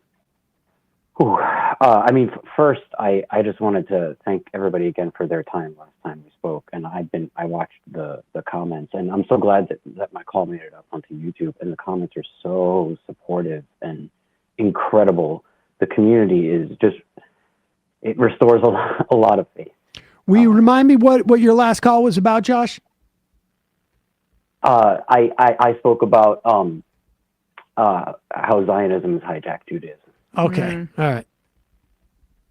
And it's been really incredible. So I guess I wanted to talk a little bit more about what I'm experiencing now with the response to the conflict that I see in the world, online, in the United States, etc. So I go around, I wear a Save Palestine button, outside everywhere I go. I believe very strongly in what I believe now, that what we're doing in Israel is very, very wrong and always has been before it was Israel, But I can't not see the hate against Jews that is misdirected. And when I see people talk about this online, when I see the commentators that I watch online talk about it, they're like, I feel like it isn't it doesn't really get addressed, or like this is the lesser problem or something. I don't know. I'm not sure exactly how I feel about it, but it feels bad when I see it talked about. I see posters for the captives, the Israeli captives, being vandalized and taken down and being called lies. You know, like these captives don't exist. There's like denialism of the October 7th attack to begin with. There's stuff that I see online that I'm not even looking for. Like I go through random YouTube videos and I find comments that are just like Nazis hiding in plain sight. Like a YouTube comment that I saw recently was my friend Jay has been kicked out of 109 schools, but he keeps insisting it's not his fault, which is like the thinly veiled alt-right thing of Jews have been kicked out of 109 countries. Right. And so I see that, and then like the Wikipedia article for the transnational capitalist class, that was vandalized on November 2nd, and a single C also was added to that article. It was APAC, talking about the global ruling class. Like, this stuff is, I can't avoid the increased hate. And it hurts me because when I want to identify with the people that are against Zionism, and then I can't. Well, I mean, see look, them this hitting. is not a new problem. And I think it's definitely ratcheted up in the past couple of weeks because, you know, I mean, but, you know, I'd been saying for months and months that like, all the news I was getting on Twitter was that I'm a Jew, you know, because like literally I would post something and a certain percentage was just like, you're a Jew. I just want to be clear. This isn't stopping me from. No, I understand. I understand what you're anything. saying. And I think like, you know, this is, and there is no doubt that a decent amount of anti-Semitism is being sort of laundered through the struggle for Palestinian freedom and you know, dignity and humanity, et cetera, et cetera. The part of the problem with what Israel is doing. Clear, like, I'm hold not on, let me talking just about finish, people who are Josh. Hold on anti-Zionist. one second. I know, I understand. Sorry, go I ahead. understand. Sorry, please. But part of the problem is that you have people like you know, David Greenblatt at the ADL, who has conflated, who has done this the same thing from the other end, right? Like 100%. Jonathan Greenblatt, who has done the same thing from the other end in conflating Zionism and Judaism. Yep. And it's just as he allows this anti-Semitism to be laundered as well. He's done the same thing. He did it with Elon Musk, and this is, I mean, it's a problem. It's a problem, and I will tell you this: like the issue is, you know, that, and I think, you know, I saw comments on this early on. It's like people felt. Some people, and certainly not the majority, but a minority felt they could not mourn the victims of October 7th because their mourning was going to be weaponized as a mechanism in which to do to the Palestinians what has been done to the Palestinians over the past month and a half or so. And it's not an unfounded, well, first of all, it wasn't unfounded even before it happened, because on some level, the Holocaust was used to justify the Nakba. And if not explicitly, at least implicitly, though I'm sure explicitly in some instances. And so, yeah, it's a real, there's no doubt anti-Semitism is a problem in this country and around the world, and it is growing. But it's also a question of like where people can expend their resources. Different people decide to do that in different ways. And, you know, invariably, everything gets measured against something else. And in a moment where, you know, if you're a child living in Gaza, like, the idea that you can have 4 or 5 days without hearing bombs go off or feeling terrorized, by any measure, like that is one of the most pressing things that's happening in the world that we're aware of, right? I mean, like, there's no doubt that there are places in the world where people are also are dying and are subjected to military oppression or horrible conditions. It's human beings are not walking sort of like sensors that are aware of everything that's going on in the world.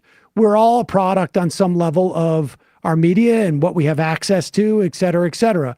The idea of like, I've had conversations with people who are like, it's just interesting to me that nobody cared about, like, say, the people who died in Syria, or they don't say Ukraine. It's funny. Like, this is the same argument we heard with like, well, why are you so concerned about what's happening in Ukraine? There are more people dying over here. We are products of our media and what we're getting taken in, and the humans have only so much a capacity for the ability to even know who to have empathy with. And so I think, like, look, anti-Semitism is a growing problem, but relative to the urgency of it is just not as great as the urgency in, like, stopping this active war. And I think you'll see more addressing of anti-Semitism when there's not being, atrocities being committed, frankly, in the name of an ideology that's being conflated with Judaism. And I would say that, like, the reason that the focus of the left is on what beyond just like the urgency that Sam describes, two is a long-form view of combating anti-Semitism, which is undercutting the Israeli government's desire to link their crimes to Jews more broadly. Plus the fact that the United States is funding this atrocity, so that underscores the urgency of why people are protesting that in particular.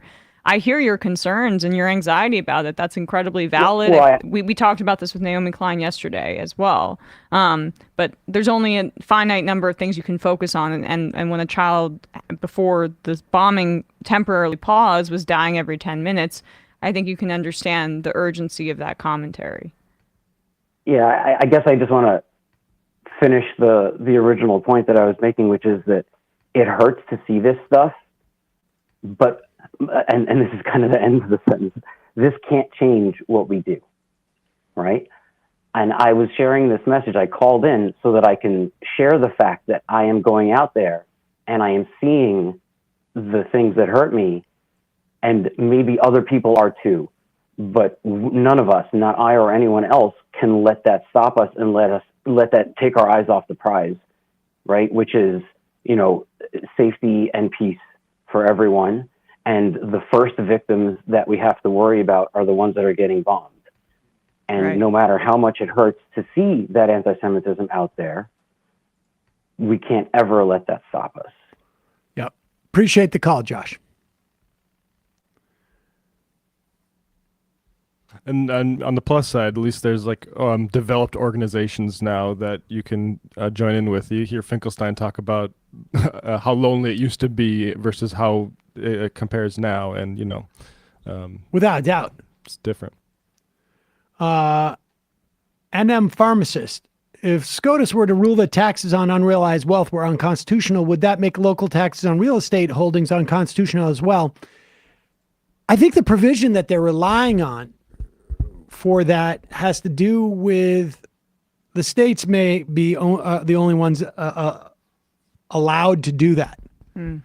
So we need to have Millhiser on, let's say maybe next Wednesday, or get somebody on to talk about that. I don't know if it's like somebody with any type of legal, our legal peeps. You know who I'm talking about. Mm-hmm. What should we get to? Let's do. Should we Sean Fain? Yeah. Yeah. This has been. This is my president. This came up last week on Chris Hayes' program. Sean Fain was on there, and this is. I mean, we had Jane McAlevey on talking about some of the things that she was impressed by with what the UAW has done, and a lot of it has to do with the amount of democracy, small d democracy, that he has brought to the union, getting people much more involved and with the sense that they have a lot more sort of like power within the union in and of itself. And when people feel that level of power, it empowers the union more broadly. I mean, it's almost built into the whole concept of union. But here is Sean Fain on Chris Hayes' program Wednesday of last week. You talked about your contract, I think, is up May Day 2020. What year? 2028? No, it's a 4-year deal? Yeah. It's be 4.5 years. So yes. And the idea that other unions negotiate similar contracts with similar dates, so a sort of additive power to the threat of strike. What do you think the lesson has been from this year, not just with the United Auto Workers, but we've seen it with the Writers Guild. Pause it for 1 sec. I also want to remind you there's something else that's going to be happening about 5 months after May 2024. The election. 2028, rather. The election. The election.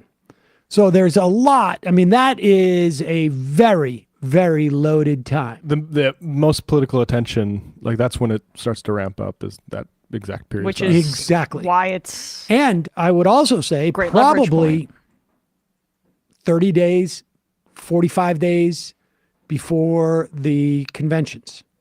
So just to keep that in mind too. It's not being talked about, but that is I think a really important point to keep in mind, because it's going to force the next nominee of the Democratic Party to make some decisions about where they're going to land. And I think, Biden coming out and supporting that strike has set a precedent for where it makes sense for a Democratic president or presidential candidate to land. Go ahead. Power to the threat of strike. What do you think the lesson has been from this year, not just for the United Auto Workers, but we've seen it with the Writers Guild, we've seen it with SAG-AFTRA, we've seen it with flight attendants, we've seen it across the labor movement and across working people in this country, the most amount of strike activity we've seen in a generation. Look, working class people are fed up, union or not. And I think, COVID taught us a valuable lesson. People reflected on what's important in life. And what's important in life is not working 7 days a week, 12 and 16 hours a day, or working multiple jobs, scraping to get by, living paycheck to paycheck. People want a life, and that's not a life. And so I think that's what people are seeing now is the pathway to having a better life is by organizing and joining a union. And so I was very ecstatic we got May Day as an expiration date. And I look forward to not just unions in this nation, but in this world to align our dates. And that's one thing we learned in that process is we have the power. When we withhold our labor, no matter where people work, nothing moves. The billionaire class, the corporate class can build all the factories or businesses they want, but if there aren't people there to do the work, nothing's going to move. And so we have to harness that power, come together and organize and work together and stand together, and we'll take our lives back. I just saw and maybe this was, this is a story from Fox Business.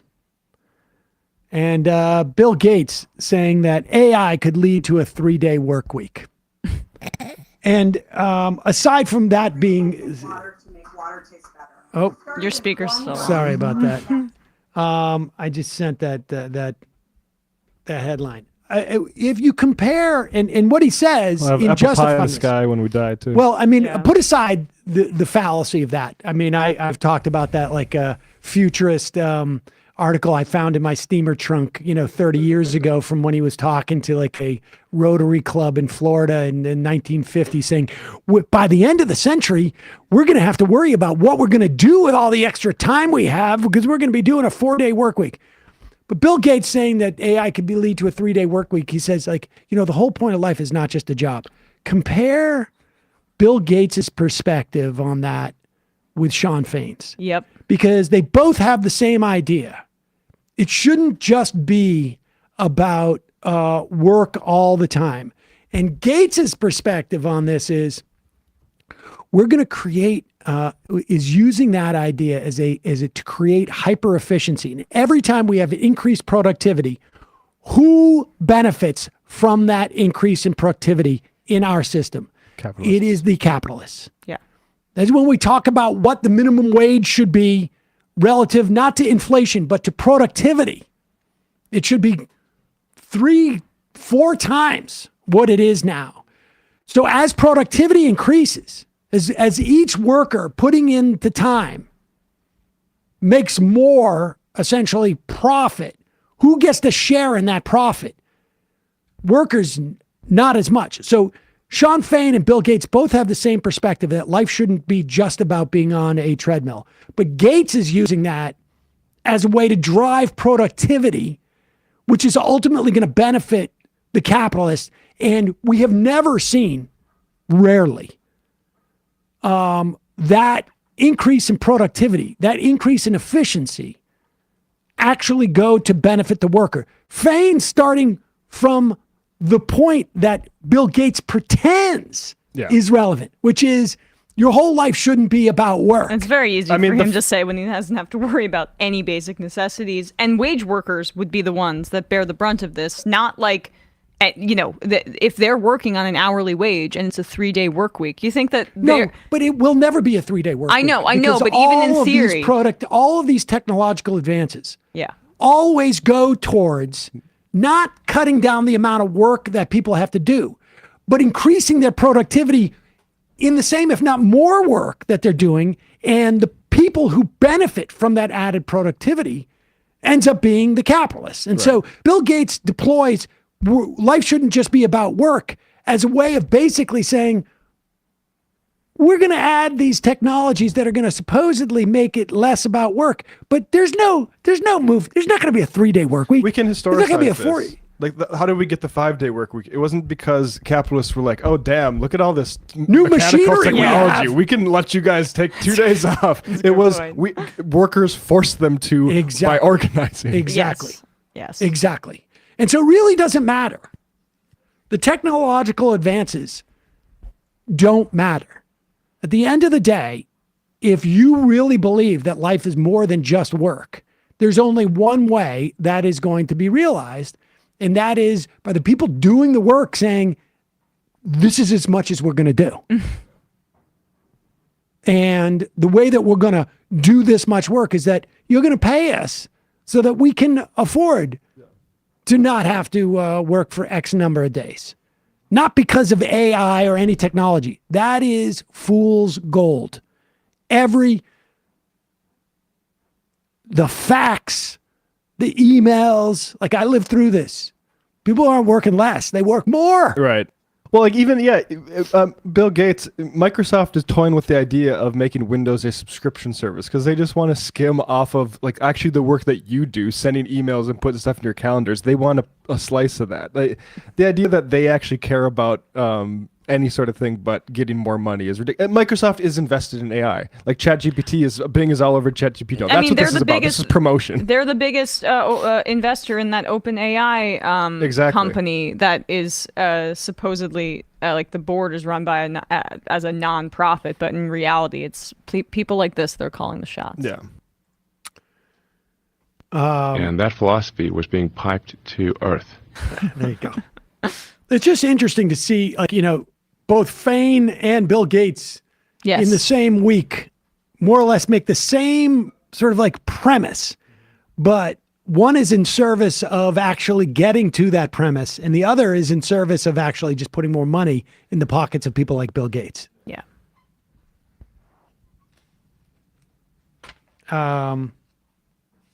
We should do 13 probably. I have real. Did we pull the Crowder one?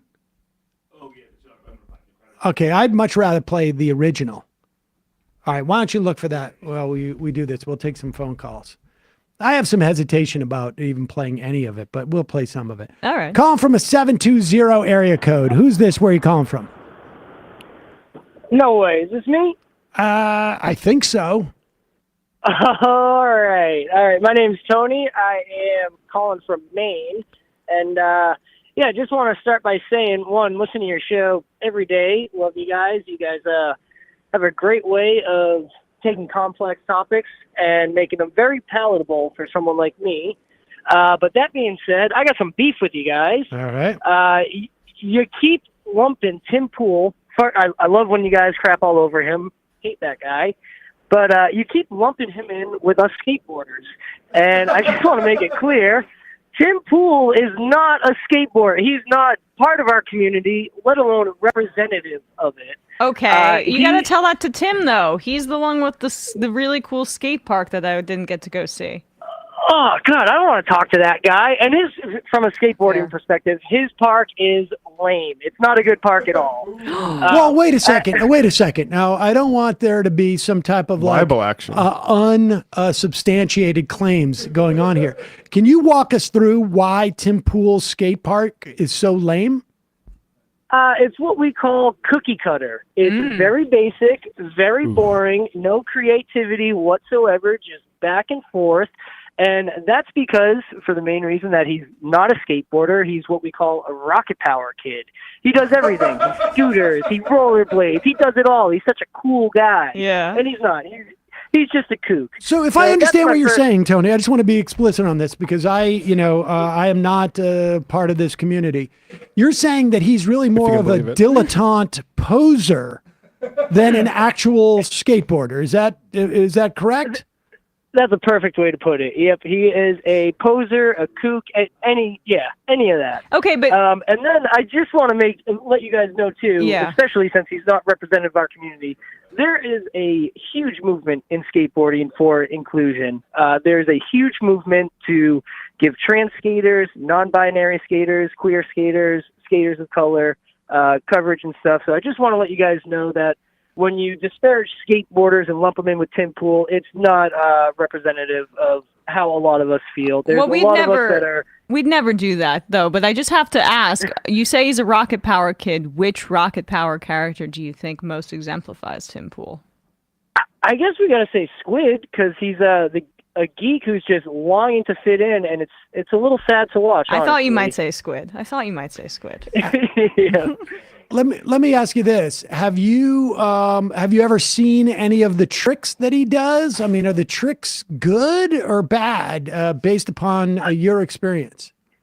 You know, I'm not gonna lie. He does have a couple tricks that I'm like, all right, I got to give credit where credit's due. I couldn't do it, but yeah, it doesn't mean that he's a skateboarder. I see. All right, that's fair. I mean, that's maybe why he's so ostracized within that community. Is that what you're saying? I think so. Yeah. I mean, there's definitely, don't get me wrong, there's dumb skateboarders, there's right-leaning skateboarders. We're not immune to that plague at all. But I guess the biggest point I'm trying to make is there's a lot of left-leaning, progressive, smart skateboarders, professional skateboarders, older skateboarders. I skate with people in their 50s, 60s. It can transcend age for sure. So it's not just a little kid game. You know, there's lawyers, politicians, there's everyone from all walks of life can be a skateboarder. But yeah, we're not all just dumb conservative conspiracy theorists like Tim Pool for sure. Totally. All right, well, appreciate that perspective. Yeah, skateboarding's gone woke. Take it from our caller. Thanks for the call. It has, yeah. Have a good one. Thanks.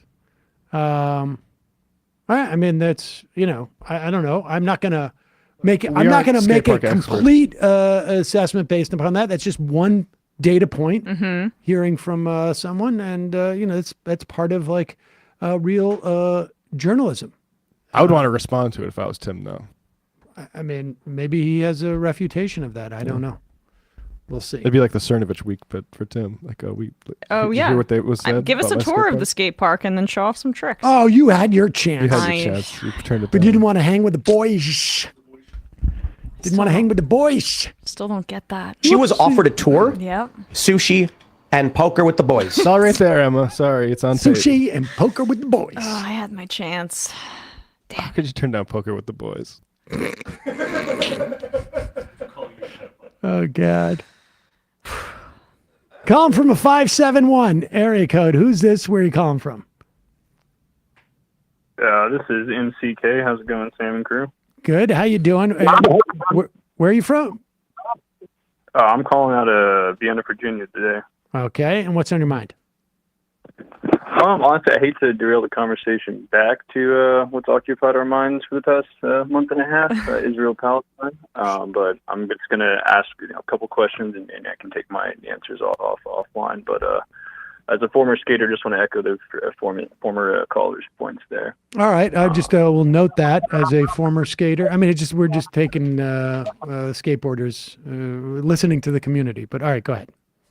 Just giving him more credit to what he's saying. But yeah, so main point here is I'm taking a close look on the West Bank, and Al Jazeera had a really good thing on the condition of prisoners that they're in, and they've arrested 3,000 more individuals in the West Bank. So I think separate from everything going on in Gaza, that's something we should look at as Hamas is not there. B'Tselem's a great organization to follow, and some other sources on the ground. That's the best we can do with the situation, I think. But lastly is just, Biden and how he reconciles this with voters, what his strategy should be for 2024. I think this is an issue that, surprisingly, in the past, I don't think there's been a whole lot of Western support, but I think this really could be an issue that gives him trouble in 2024. So with that being said, happy birthday. Enjoy Thanks. it. And thank you guys for what you do and open up the phones to the community. All right, appreciate the call. I don't know. I honestly don't know what the salience of this is going to be a year from now. I would hope that it would that people would continue to be invested in this. I may be a little bit jaded based upon my experience in the Iraq War, in terms of like the attention. But I definitely think the attention span of the American public. But I definitely think younger people are far more sensitive to this issue. Well, they're far more sensitive to a lot of issues, frankly, than they were 20 years ago or 30 years ago. It's just the case. And certainly you can look at the polling and see that that young people have a real problem with Biden.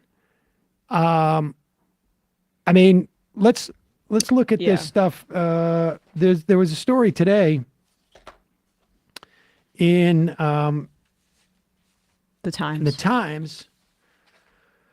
Even most Biden voters don't see a thriving economy. A recent New York Times Siena poll of voters in 6 battleground states, and this is really the most relevant stuff too, right, is 62% of Biden voters think the economy is only fair or poor, compared with 97% of those who voted for Donald Trump. That's and there are 4 basically indicators on that scale there: excellent and good, or poor and only fair. And the generational differences here are striking, in my opinion. The 89% of folks in those Biden supporters in those swing states who are 18 to 29 believe that the economy is poor, either poor or only fair. And for in the 30 to 44 age cohort, that's 80% there. And you can draw some conclusions based on that, or at least a correlation, which is that the supporters 29 and under, I would say those are largely the folks who are being gouged by landlords and who have to pay a ton in rent. And the 30 to 44 cohort are often people who are either also being gouged by rent, but maybe are trying to save for a home, and they're seeing how high housing prices are and how the Biden administration has ticked up the interest rates in an effort to combat inflation during his presidency, like 10 times at this point? It's more expensive to get a mortgage right now than it has been in decades.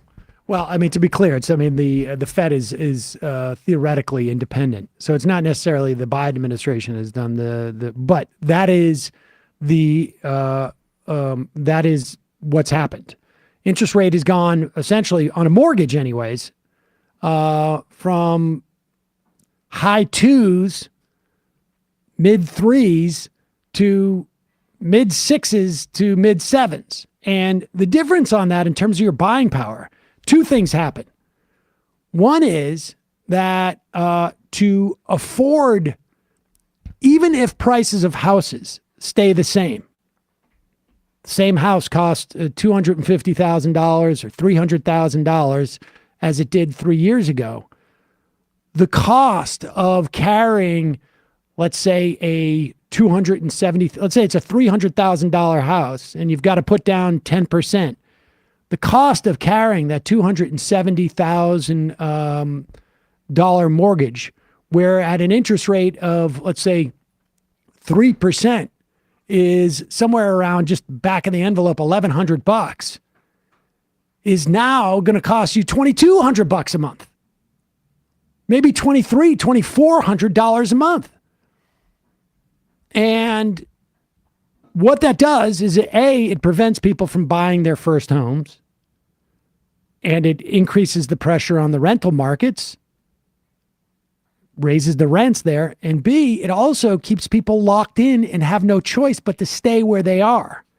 So maybe you wanted to move because you've had another kid and you want to get a bigger house. You can't, because the 3.5% you're paying to buy the same house is going to cost you double, because you don't get that. You don't get to carry that mortgage over.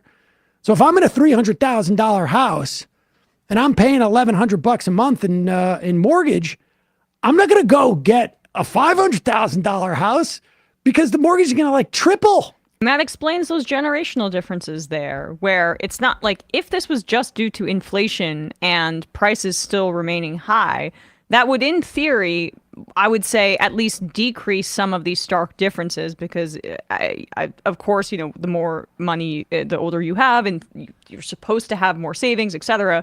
But prices would, at least, if that was the driving factor, mitigate those stark differences to some degree. But that's clearly not the case here, right? So 45 to 64 and 65 and older, they're much more likely to already have a home and have paid off a good amount of it. Not be as subject to this. And all you need to do is, the sort of there's two things going on here. You have the economic numbers that are showing the GDP is growing at a good rate, that wages are up, to a certain extent, even over inflation, although some of these prices are locked in. And again, housing is such a key component, because it not only impacts your costs, but your flexibility. And this is, I think, you also look at how much wealth people at age 30 have now, as opposed to what they would have had good for 20 or 30 years ago. It's boomers had more money at any given age than Gen Xers, that had any more money than millennials, that had more money than Gen Z at the same age. When you compare apples to apples, controlling for inflation, controlling for all of those things. It's in terms of who's controlling the amount of wealth in the country. It's property relations, these sorts of things. Because we don't ask, we only ask by income. So it's under 50K, 500. But we don't ask how much property you have. Are you a rentier? Are you a business owner? Or are you a worker? But age is a good proxy for that. So I'd imagine most 65-year-olds are on the rent. It used to be. I'm saying that a 30-year-old in the year 2000 had more, 30-year-old cohort had more of the wealth, right? Of course, than a 30-year-old today, right? And so, what we're dealing with is at one point you hit a critical mass where people are this sucks, and on top of which, the boomers are when I was your age, I wasn't whining about this as much. Well, speaking of boomers, Washington Post, November 13th, baby boomers are buying up all the houses this year. Median age for a repeat buyer was 58, according. Yeah, it must be nice. I'd probably think the economy was pretty good too. And the reason why that is the case is because if you're at that age and you've owned your house for 25 years, you have a lot more equity in it. Oh, totally. So when you turn around, the interest rate doesn't influence you as much, because you're going to have to borrow, if anything, less. And you can afford to put down 50, 60, 70%, 80% in your house. What did those folks also pay for college as well? And how much did they have in student loans? The perception of the economy for people 44 and under, that's going to affect that a ton, and also by income. And I should also just say, Osita, Nuevo, who's been a guest on this program before, had a tweet just basically saying, you know how Biden could get his numbers up, maybe, is like actually start running on something and have some initiative and tell people what He's wants not Trump. to do. That's all he needs to be. Yeah, what he wants to do if he gets reelected. And my suggestion would be a national housing initiative. Whatever he wants. I'm sure it would be in some form of vouchers. I'm sure that, it would not be exactly what I wanted. But we could have a beginning of the conversation of repealing the Faircloth Amendment, where we build more affordable housing for people and hopefully drive down some of these prices. Like, I don't know, they can workshop it, but that would be something that maybe young people would be incentivized to come to the polls for you for, because it got to be honest, there's a lot of folks who are pretty angry right now about not just the economy, but of course the administration's enabling of Israel's mass killing in Gaza. You have Brian Beutler and people like Biden defenders putting this all on TikTok. Like, these splits are because of social media and stuff like that. There is a delusion about the state of the economy. We've been hearing for so long. Like, actually, the economy is good compared to the G7. Well, how about compared if I need to go get an apartment? Yeah. Yeah, I mean, this is the thing, is that, I mean, but I do think, I mean, look, there is no doubt that coverage shapes the way that people have a perspective on this. And there's also no doubt in my mind that COVID also influenced like people's expectations and understanding of how they're situated. What may be on paper a good economy today versus what may have been a good economy on paper in 2019 doesn't necessarily look as good after you've been through a situation like COVID, where you may have reevaluated your priorities. Yeah. And also 2019 looked good compared to like 2008. Like we were basically like coming out of a trough to begin with. I mean, this is interesting though from the Times. And again, this is just like an anecdote that I think is, they include to sort of balance this stuff out. But there was a couple, Mackenzie Kaiser, 20, and Lawson Millwood, 21. University students, University of North Georgia, managed to buy a house this year. Millwood's income as an information technology systems administrator at the university was enough to qualify. They only worsened if they waited because of rising interest rates. Still, the experience left a bitter taste. The housing market is absolutely insane. We pay for the same for our one-story, one-bedroom cinder block 1950s houses my mom paid for her 3-story, 4-bedroom house less than a decade ago. I mean, that's a pretty stark. Miss Kaiser doesn't think Biden's done much to help the economy, but Trump isn't more appealing on that front. They think both of them are too old. But what's interesting is this at the end.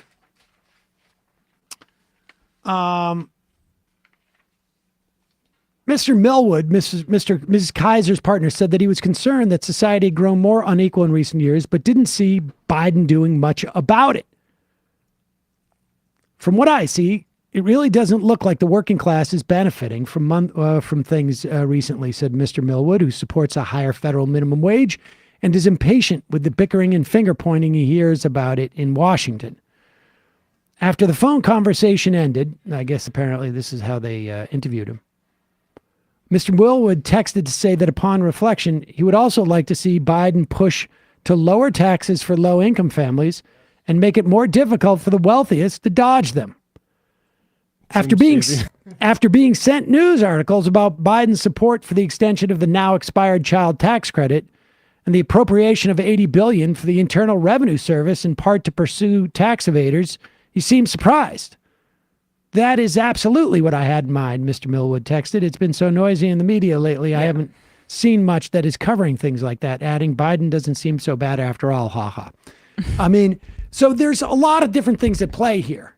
But the bottom line is, I mentioned that PCCC polling that they had written about last week, or I guess maybe a week and a half ago in Politico. The people don't see Biden as any more protective of Social Security than Donald Trump. And this is a failure of messaging.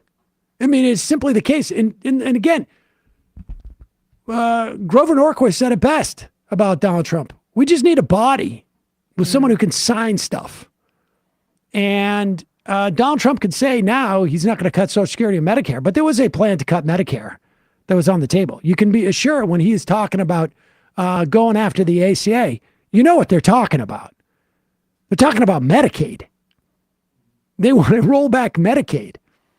And the Democratic Party has voted to expand Social Security, at least in the Senate, non-binding resolution, but it gives you a sense of where the party stands. And apparently the Biden administration still, or the campaign, still reluctant to sort of make this more of an issue. It's the same way that in the run-up to Build Back Better, all of a sudden they're doing photo ops with Manchin and all the centrist people. And Totally. like, actually, we're going to do this. Totally. I mean, I think like it certainly makes sense to assume that people are going to want to vote against Donald Trump. Mm-hmm. But it's not like 2020 was a runaway election. You're talking literally 40 or 50,000 votes over the course of 3 or 4 states, Georgia and Arizona. And that was also the result of the highest turnout election we've seen in the history of the country, right? The most votes ever for Trump talks about it all the Both time. Both a loser and a winner. Yeah, Yep. for both the loser and the winner. So like, if some percentage of those folks stay home, that's a huge problem for Biden. So we should start hectoring them. Yeah, it just seems like the primary saving grace for Biden world, who's like still confident in Biden, is just that people are going to get to their polling place, go into the ballot box, and say, "Oh, I met with a binary choice, and I must choose one." Maybe And and to a certain extent that's going to happen, but is it going to be enough? Is it going to? That's the Right. question, right? Is it going to be enough to just say, "Oh, I don't have any other choice that's meaningful. Let's just go with Biden because I don't like Trump, and I hate Trump more, Yeah. or I don't like." Well, I mean, look, negative partisanship has a lot to do with it, but we're talking now margins. Yeah. We're talking like where do you get this extra 1 or 2% of the vote in any given place? Buckets of buckets, asked Sam. It's 11 months out from the election. Why would Biden be spending money to run ads now? He wouldn't. I mean, maybe in some limited instances that makes some sense, but no, you wouldn't. But what you would do is, I mean, how many ads did you see about junk fees? None. They made a little bit of push. It got subsumed by other stuff that was happening around. This is what professional politicians and political people do. How do we go out and change the nature of the conversation so that this draws attention to it? You had, for instance, a conviction of egg manufacturers or producers who were accused of price fixing and found guilty of price fixing from 2004 to 2008. We recently just had a huge run up in egg prices, largely because of the avian flu, because a lot of chickens were killed.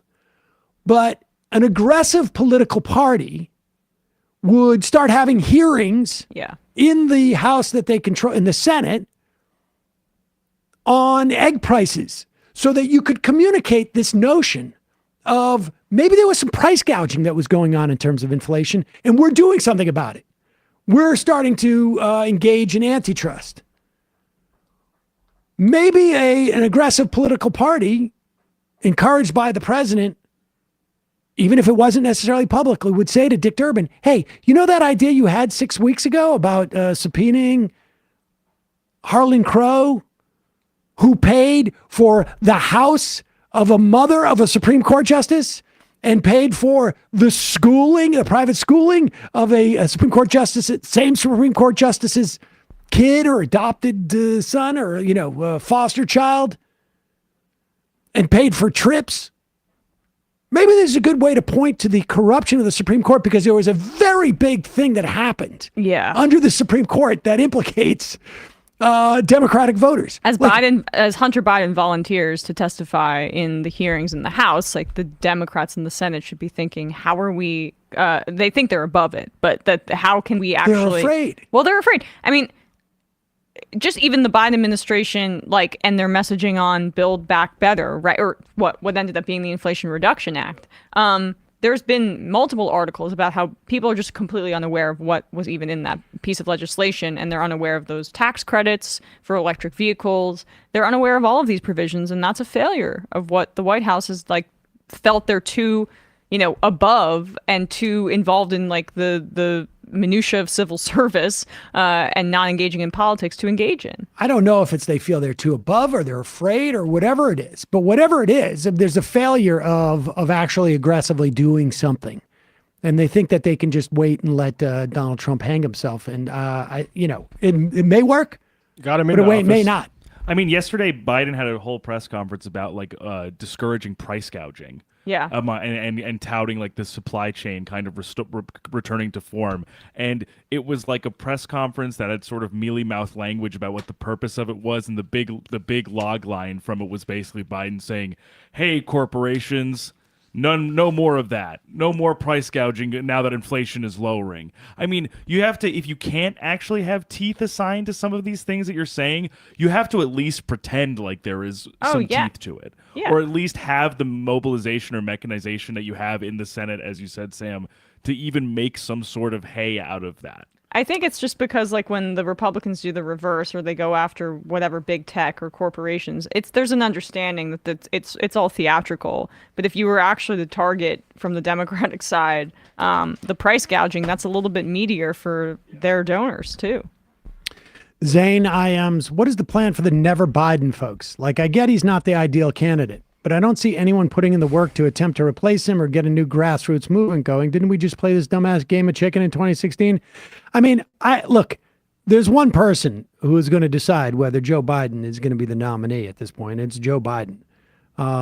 And it seems like the window for him, who knows what's going on in his head, to rationalize getting out of the race is probably past. Maybe it hasn't. I mean, it's obviously a different equation if he can't be the nominee.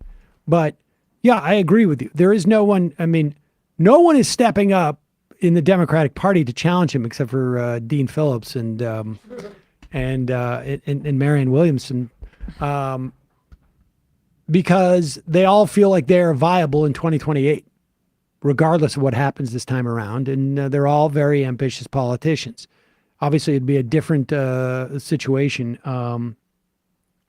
if something happens to him. But, we can sit here and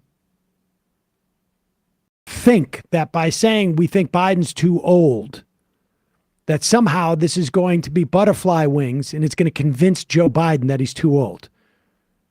I can tell you, as someone who is aging, you never think you're too old. If you thought that you could do it in the first place, let's put it that way.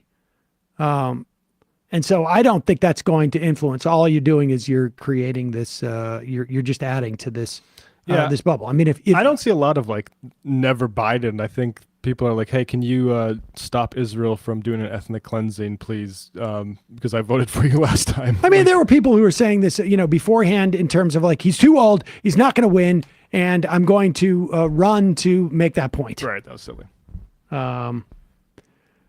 Maryland Socialist, when a Biden voter in 2020 says they won't vote for Biden in 2024, what they really mean is they won't bother voting in 2024. Getting these people out to vote is going to be more difficult than getting them to vote for Biden. I think that's true. Chicago Steve, even if the Democrats were better about messaging, how would anyone hear the message? We're all lunatics who actively follow politics. There's just no mechanism right now for getting the message to the more passive news consumer. Well, I don't know about that. I think there's some truth to that. But understand, you need to get to people who are somewhere between us and those more passive news consumers, because in 3 or 4 months or 6 months, when people start engaging more, those are the people that those other people turn to.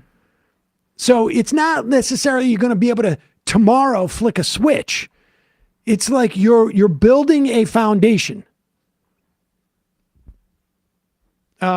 Hey, buddy, we see you. On egg price inflation, studies have shown the market was actually tampered with, and Big Egg ran away with the profits. Avian flu was not a big of an influence as first thought. I don't know. I haven't seen those studies. It could very well be the case. My point is, you have hearings to both pursue the that question as just to find out and fix it, but also to get that question into the body politic, that so that people have a consciousness that, wait a second, maybe we shouldn't have just accepted this on face value, and you influence things like, people at the Fed and whatnot. CIA boy toy. Sam, have you guys looked into getting the show on Snapchat? I've seen Pacman's and Shapiro's show on there, and apparently it pays pretty well. Might be something worth looking into. We have a Snapchat channel. Has we launched it yet? I know I was supposed to look at that thing, but yeah, we're getting into it. We're working on it. I don't know how it works. Can you go live on Snapchat? I had a Snapchat. No, you can't go 10 live years on ago. it. I don't think. I think you put like short videos on. Yeah. But I wasn't even aware that you could do that until like 3 weeks ago. All right. Let's take one more call. We got a lot of people who've been hanging on for a while. And I don't know where 908 is from. Calling from a 908 area code. Who's this? Yo, can you hear me? Yeah, who's this? Oh, what's up, man? This is Mohammed Maybe we'll have, from New Jersey. hold on, Mohammed. Maybe we'll have time for one more call after you, even if you can believe it. So people can hang on. All right, go ahead, Mohammed. New Jersey, what's up? I just got like a two-part thing. I just want to get your take on it.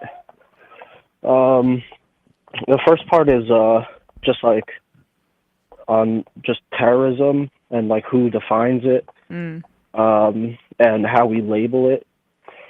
And for example, you had the Cuban revolt, you had the South African revolt.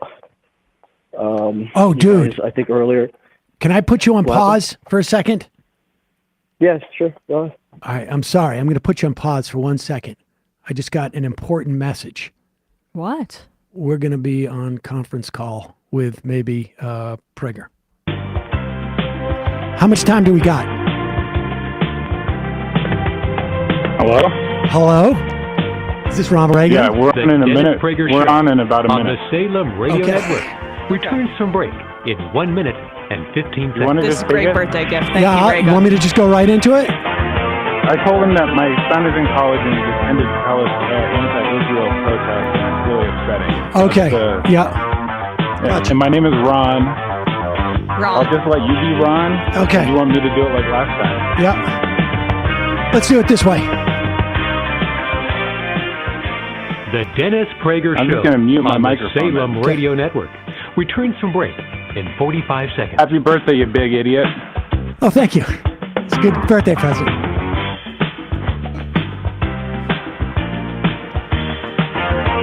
What has happened to the Democrats? And that philosophy was being piped to earth.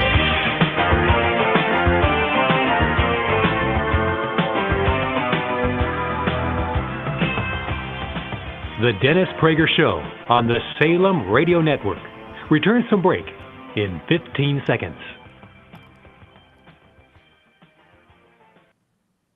The Dennis Prager Show returns in 5 seconds.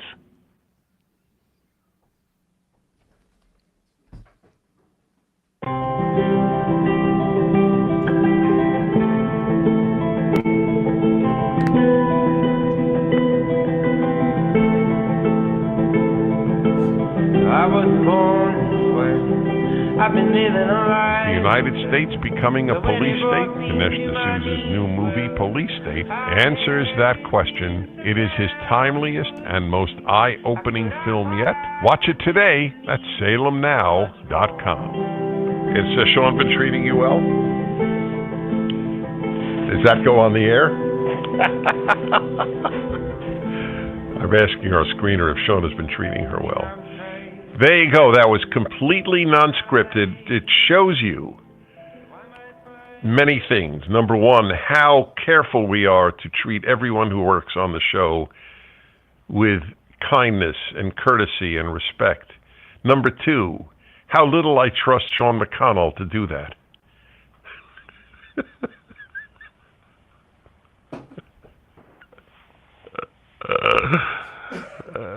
Just want to remind you folks that when men insult one another, it means they really like them. This is not a female trait. That's fun for the male-female hour. Maybe we'll do that tomorrow. So this is the Ultimate Issues Hour, third hour on Tuesdays. My column, it's up at Town Hall. It's up at DennisPrager.com. When more Americans went to church, Jews were more secure. Jews are the most insecure in American history. Since the founding of the United States, Jews have never been this insecure. This was the place where Jews went to be secure. And most Jews won't put two and two together. Gee, maybe the decline of religiosity in the country is part of the reason. Nah. People believe what they want to believe. Jew, non-Jew, very few people look at the evidence and then draw a conclusion, especially if it counters what they want to believe. Jews, my fellow Jews, many of whom are wonderful people, but a lot of wonderful people make very foolish decisions in the macro realm. They really believed in secularism, just like religious Jews believe, and committed Christians believe in Christ. Secularism, as I have said all of my life, I knew this in college, maybe high school. Secularism is a dead end. Dead, baby, dead. It gives you nothing. Nothing. It gives you an empty, meaningless, morally chaotic life. That's what it gives you. Not all religion gives you a good one. I'm talking about Judeo-Christian values. Specific thing which America specialized in. Who said it? That great, great man. I knew Michael Novak pretty well. He was a giant, this Catholic thinker. I miss him very greatly. He was a great man. And what did he write? Yes. The roots of the doctrine that all men are created equal lie in Judaism, carried around the world by Christians. That is it in one sentence. The doctrines were Jewish and the carriers were Christian. That's right. A lot of people, Jews and Christians, ask, why am I so pro-Christian? I'm not a Christian. I'm a religious Jew. How come? Because you, Christians, brought the Torah to the world. There you go. Just what Novak said. Where'd you get the doctrine of humans are created in God's image from? The Torah. Loving God from the Torah. Loving man from the Torah. Loving the stranger from the Torah. That's why I'm writing a 5-volume commentary on the Torah. I just finished Numbers 2 days ago. How do you like that? The 4th book. Not a sexy name, but it's a fantastic book. I do believe that anyone who reads my 5-volume commentary, The Rational Bible, their life will be not only enriched but changed. Many of you bought and read Genesis and Exodus because they're the most famous, but Deuteronomy came out 2 years ago, and that is the book that was most cited by the founders of the country. More than Genesis, more than Exodus, more than anyone in the Enlightenment. The single most cited book was Deuteronomy. Please get it. Rational Bible. 1-8-PRAGER 776-877-243-7776. Albany, Oregon. Ron, hello. Hi, Dennis. Thanks so much for taking my call. I think I told your screener that my kid is in college and there are protests going on there, and needless to say, Thanksgiving was a little bit rough. Go on. Well, my child, I don't want to say the college that they go to because I don't want them to be chased down or anything. But my concern is that my son doesn't appreciate what's going on in Israel at all, and doesn't understand what the dynamics are there. And it is increasingly a problem is what's going on these campuses. That's right. Anti-Semitism correct. is a problem in this country. It is rising. I'm not sure if I subscribe totally to the idea that it's a function of secularism because, obviously the Spanish Inquisition, we had a lot of anti-Semitism that existed before any type of secular movement. In the United States, it is. I make it clear in the column. You're right. American Christianity was totally different from European Christianity. But I mean, this was a Judeo-Christianity. It was pro-Jewish. That's why I read to you John Adams, who was a committed Christian. Well, that's true. That but, Jefferson and Jefferson. Go on. Well, I can tell you that. When my parents and my grandparents came over in the 1800s, they had to change their name. They couldn't get insurance. This was not a function, and they were very pious. Oh, so you're Jewish? Okay, that's interesting. So the fact is, however, that you're right, compared to a truly perfect society, it was a failure. Compared to every other society, why did they flee their society and come to America? If you would have asked your grandparents, are you happy you came to America, even though it was harder to get insurance? They probably would have laughed at you. Oh, well, no, of course. They left because of pogroms, but they weren't secular in Russia at that time, or Lithuania. No, or you're Vilnius right. I've said all of my life to American Jews, my fellow Jews, that the European Christianity was not the same as American Christianity. These are the Christians that put Torah script on the Liberty Bell. Right. That had you study Hebrew, that said the greatest contributions were made by Jews, like I read to you from John Adams.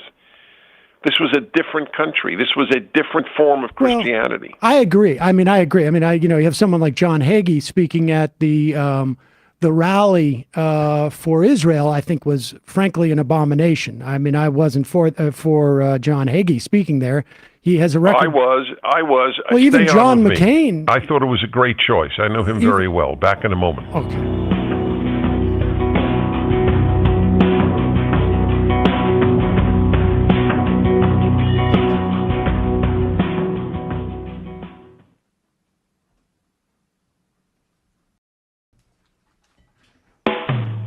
The Dennis Prager Show on the Salem Radio Network returns from break in 3 minutes and 45 seconds.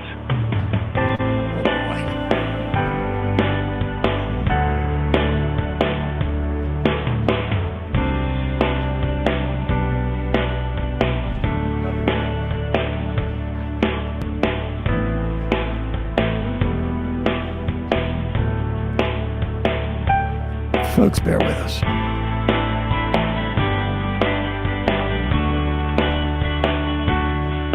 The Dennis Prager Show on the Salem Radio Network returns from break in 3 minutes and 15 seconds.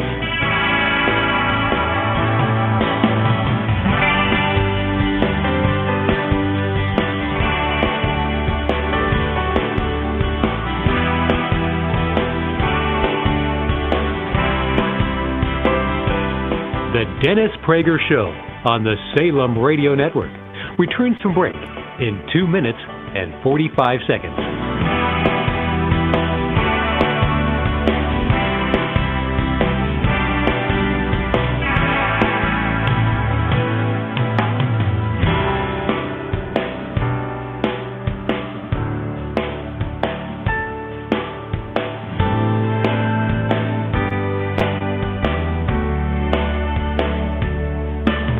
The Dennis Prager Show on the Salem Radio Network returns from break in 2 minutes and 15 seconds.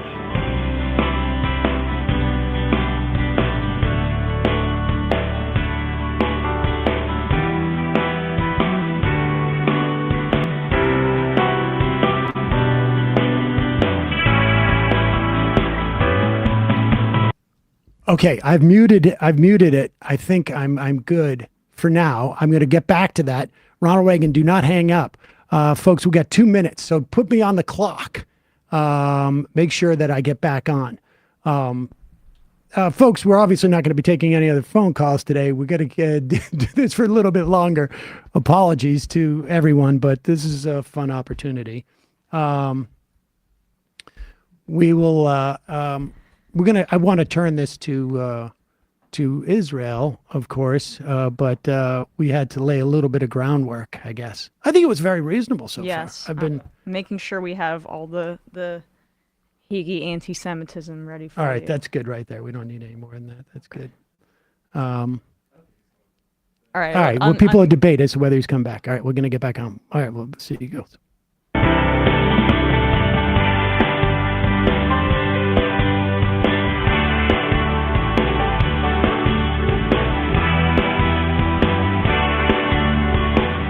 The Dennis Prager Show on the Salem Radio Network returns from break in 45 seconds.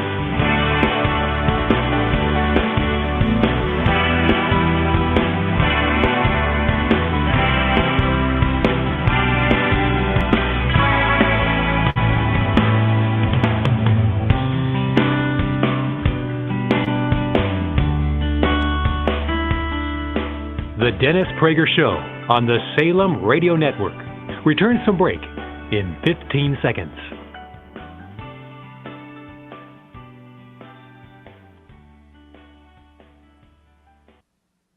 The Dennis Prager Show returns in 5 seconds.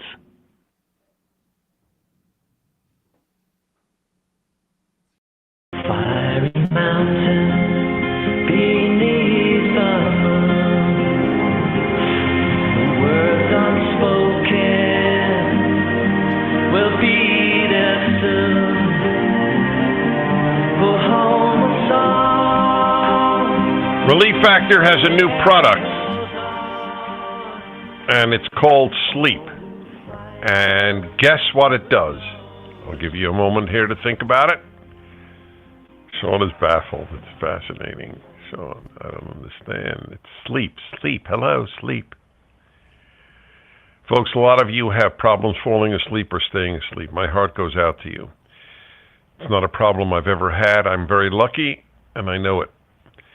But if you need to, this is a great product. On occasion that I have taken it, like, for example, when I went to London and I wanted to sleep on the plane, this thing is fantastic. Anything Relief Factor does, I'm a big fan of. So, if you need to sleep or stay asleep, try it. Go to relieffactor.com and order sleep for restorative, regenerative sleep. Relieffactor.com. So my column this week is essentially that when America was more Christian, Jews were more secure. So there are two issues with my caller. This is a really important call. You called because I have a lot of thoughts on what you're saying. So this is Ron in Oregon, and there are two issues. One is that his son, he's a Jewish family, and his son has been participating in anti-Israel protests at his college. And the other is that he doesn't fully agree with me because, look at all the anti-Semitism in Europe, which was done by Christians, and he's absolutely right. But as I've said all of my life, American Christianity was not European Christianity, and the best place Jews have ever lived outside of their own land has been the United States of America. So your last comment was that you were distressed that at the rally in Washington for Israel, they had Pastor Hagee speak, correct? Yes, that's right. I mean, I never totally agreed with John McCain about all things, but when he distanced himself in 2008 from Hagee, I thought that was the right thing to do. And the reason? Well, I don't think the idea that, and this is what Hagee believes, obviously not what I believe, or I would imagine not what you believe, is that Hitler was sent by God to push Jews to Israel. And I mean, I understand the Christian prophecy that we as Jews are a part of that, but not necessarily in the best way. But I guess my biggest concern is we just had the greatest attack on Jews since the Holocaust take place. And I look at Israel as a place that was founded, at least in part, to protect Jews. And I think that after 75 years, what we're looking at is a situation where that project has failed. And I think in part it's failed because of the way that Israel has gone about it. Okay, so we now entered a third arena. They're all related. Exactly. Let me just say this about John Hagee. First of all, I never, ever judge people on the basis of their beliefs. I'm sure you're annoyed when Christians think you're going to hell because you don't believe in Christ. So why are you annoyed with John Hagee for his religious beliefs? If indeed that's what he said, I have reviewed it. It's not fully clear to me, but let's say he said that. God sent Hitler. My father, who was an Orthodox Jew and fought Hitler in the U.S. Navy for 3 years, believed that God sent Hitler because he couldn't believe that the Holocaust just happened and God watched it. There are a lot of Jews. Yes, but that is okay. So fine. So what exactly? How remarkably different was my father's view? I don't agree with my father, but it doesn't matter. As I said, I judge beliefs, but I don't judge people by their beliefs. So John Hagee has been one of the most pro-Jewish, pro-Israel figures in American life. He has founded the largest organization of Christians. It is the CUFI, Christians United for Israel. I know that. But Dennis, that actually relates to my other point. Good? Because I do think that intent. I do think intent is important here. So it is true that that Israel has a lot of support from CUFI and other Christian Zionists, but they want the Jews there so that they go through hellfire. And I also know that the Netanyahu. That's not true. The Netanyahu. That isn't true. I know that is exactly the prophecy that Hagee is talking about.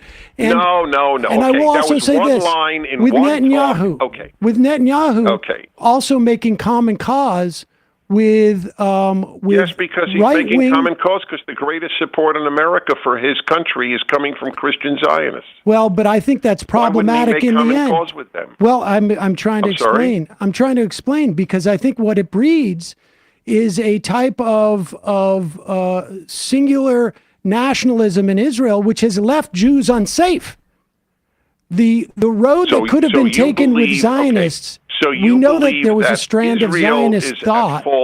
Not Israel. I'm saying certain elements within Israel, because we know there was Zionist thought starting in the late 1800s into the early 1900s, where the idea of a multi-ethnic, multi-religious democracy could have taken hold. Folks like Buber and Hannah Arendt espouses. Well, instead, we have a fascist. Don't be shocked that your child has taken your ideas to their conclusion. Oh, Dennis. It's weird that you had to cut me off. The Dennis Prager Show. I'm just going to hang out to the music for a while, if you don't mind. Return to break in 2 minutes and 45 seconds. I don't know. I think he might be done with you. Yeah. I get the sense he was. He definitely cut me off. Should we hang on the line to see if he comes back to you? I don't know. That's up to you. I'm just working. Because you're not having real conversations.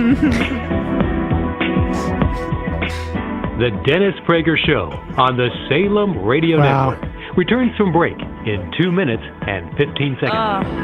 Well, you got more runway than you thought you might. I right? definitely did. Yeah, I really greased that runway, though, didn't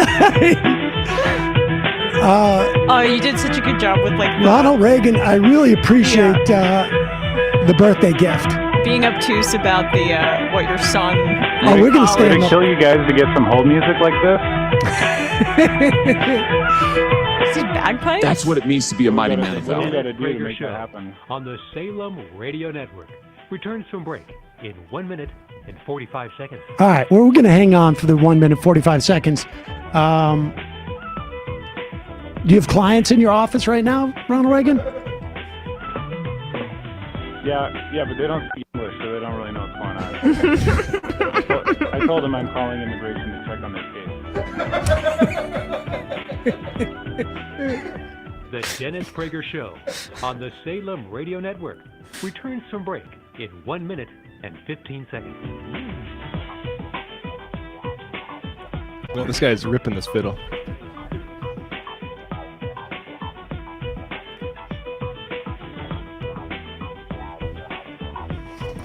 Whoopsie.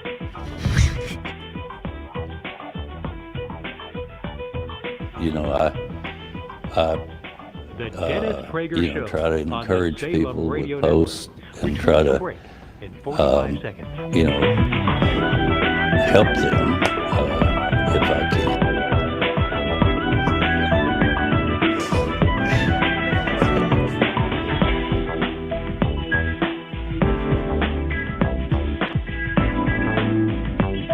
What has happened to the Democrats? The Dennis Prager Show on the Salem Radio Network returns from break in 15 seconds.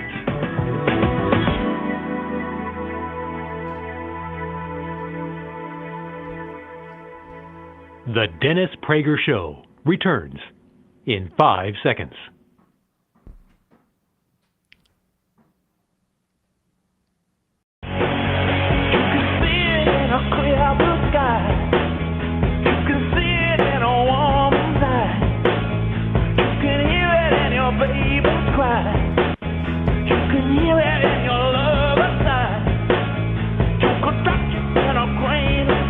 Go to relieffactor.com, read what people have written about this product, which relieves pain in muscles and joints.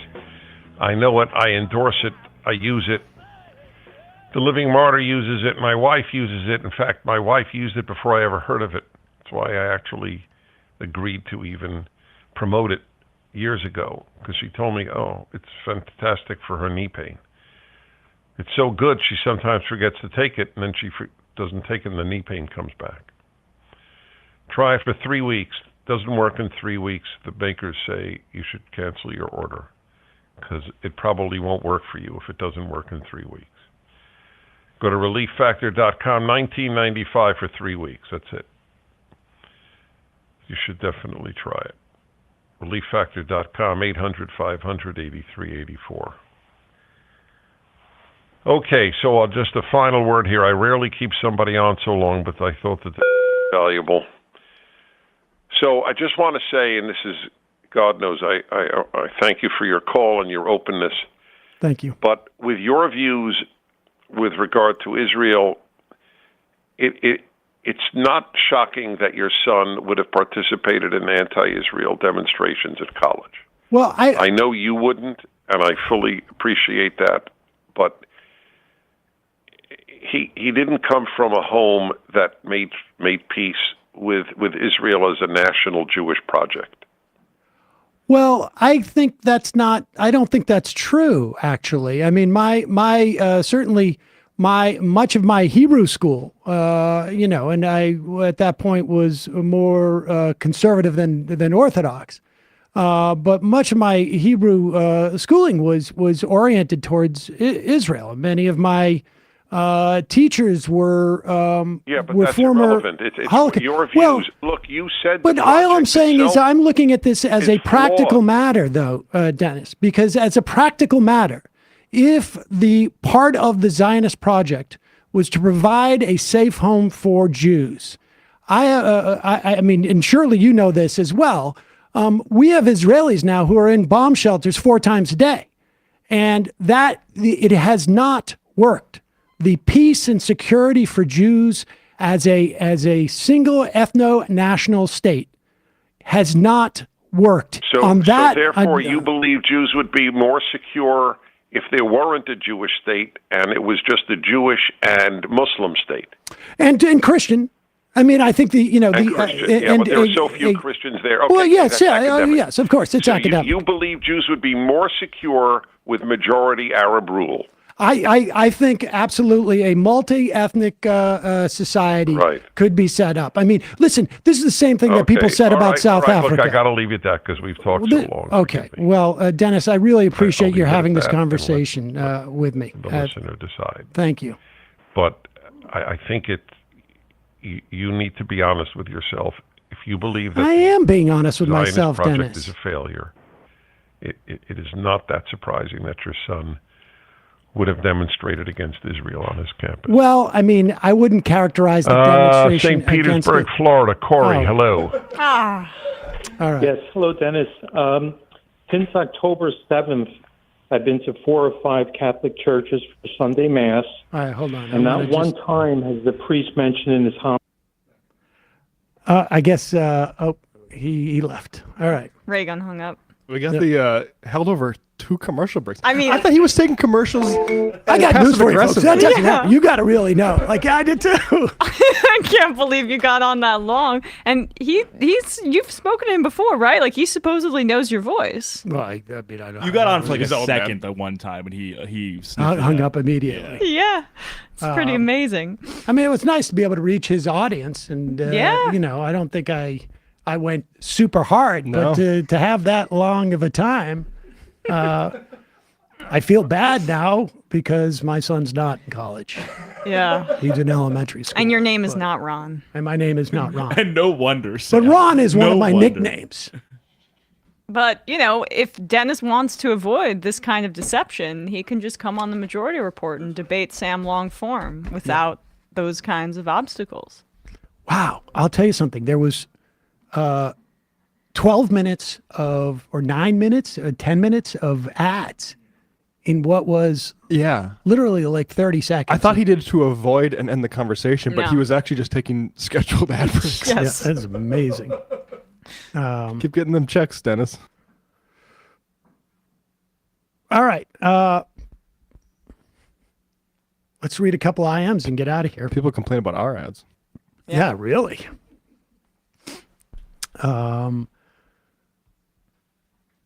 Let's see here. Matt from Vegas. Did you know, Sam, that you and James Gunn have something in common? Cernovich tried to do the same to him after James criticized Trump. James was fired from Disney after Mike dig up some of his older, edgier tweets. And then after backlash from fans, others inside Disney, he was rehired and now a bigger career than before his firing. I remember that. Yeah. Let's see. Grunkle Hubs. Happy birthday, Sam. A new member, and I need to catch up on my Seder lore. Glad that Mike Cernovich played himself by boosting your platform and name. Star Fox. Sam, unlike certain people, cough, cough, Matt, I do have a present for you if there's somewhere to send it. I've actually had it since I had to bail on going to the Boston show, but we call it a birthday present now. Thanks for all you do. Matt, I didn't know it was his birthday until I heard Weird Mike come up. PPS, hopefully be my last treatment tomorrow. So once again, thank you to everyone hearing this for all the love and support. Left is truly best. Thank you. Rob from Dedham. Happy birthday, Sam. This Prager call-in must be one of your better presents. Yeah, that was fun. The dude, he keeps trying to steamroll you so you confront him on his BS. Brennan from Kentucky. Also ask him how many of his wives has used the bone joint medicine. Conservative mind virus. Seriously, though, you could learn a little something from Prager's ad density. Yeah.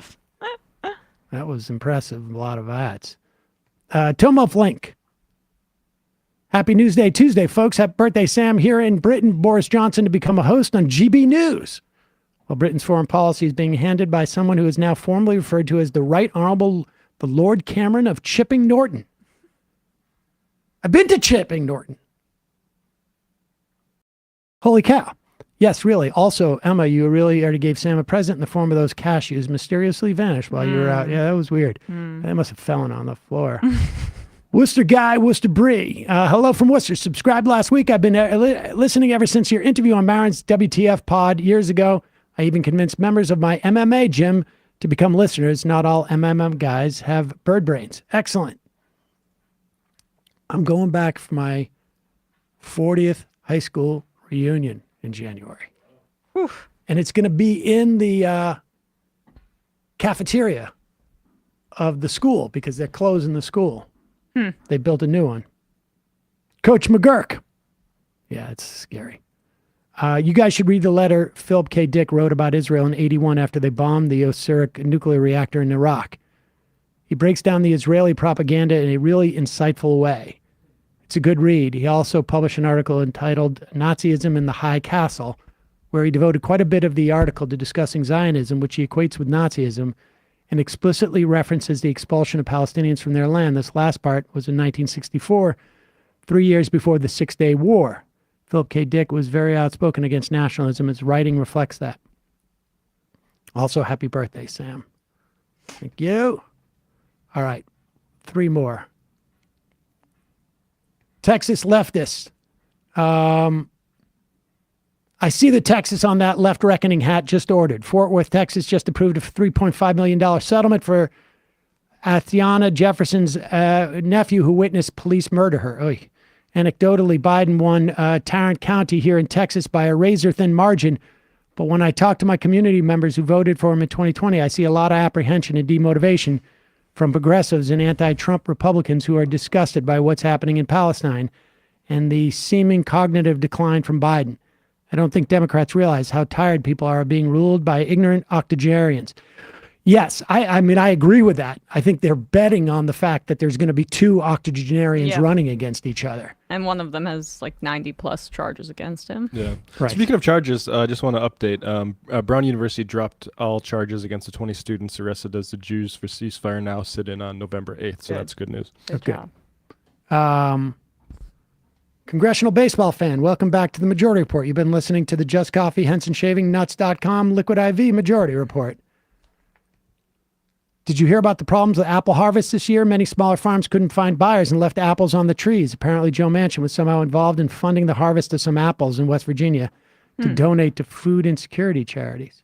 That's great. I heard there's a lot of grain and corn actually left out in the fields in the winter now because the elevators don't have space. Like, what's going on with our food? I don't know.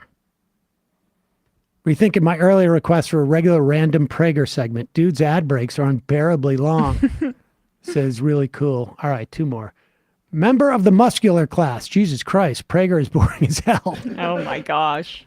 The vocal fry, like the It's just... And backwoods Marxist. Geez, does he always go on break this much, or is he just getting frustrated with Sam? I don't know. That's a good question. And the actual final I am of the day.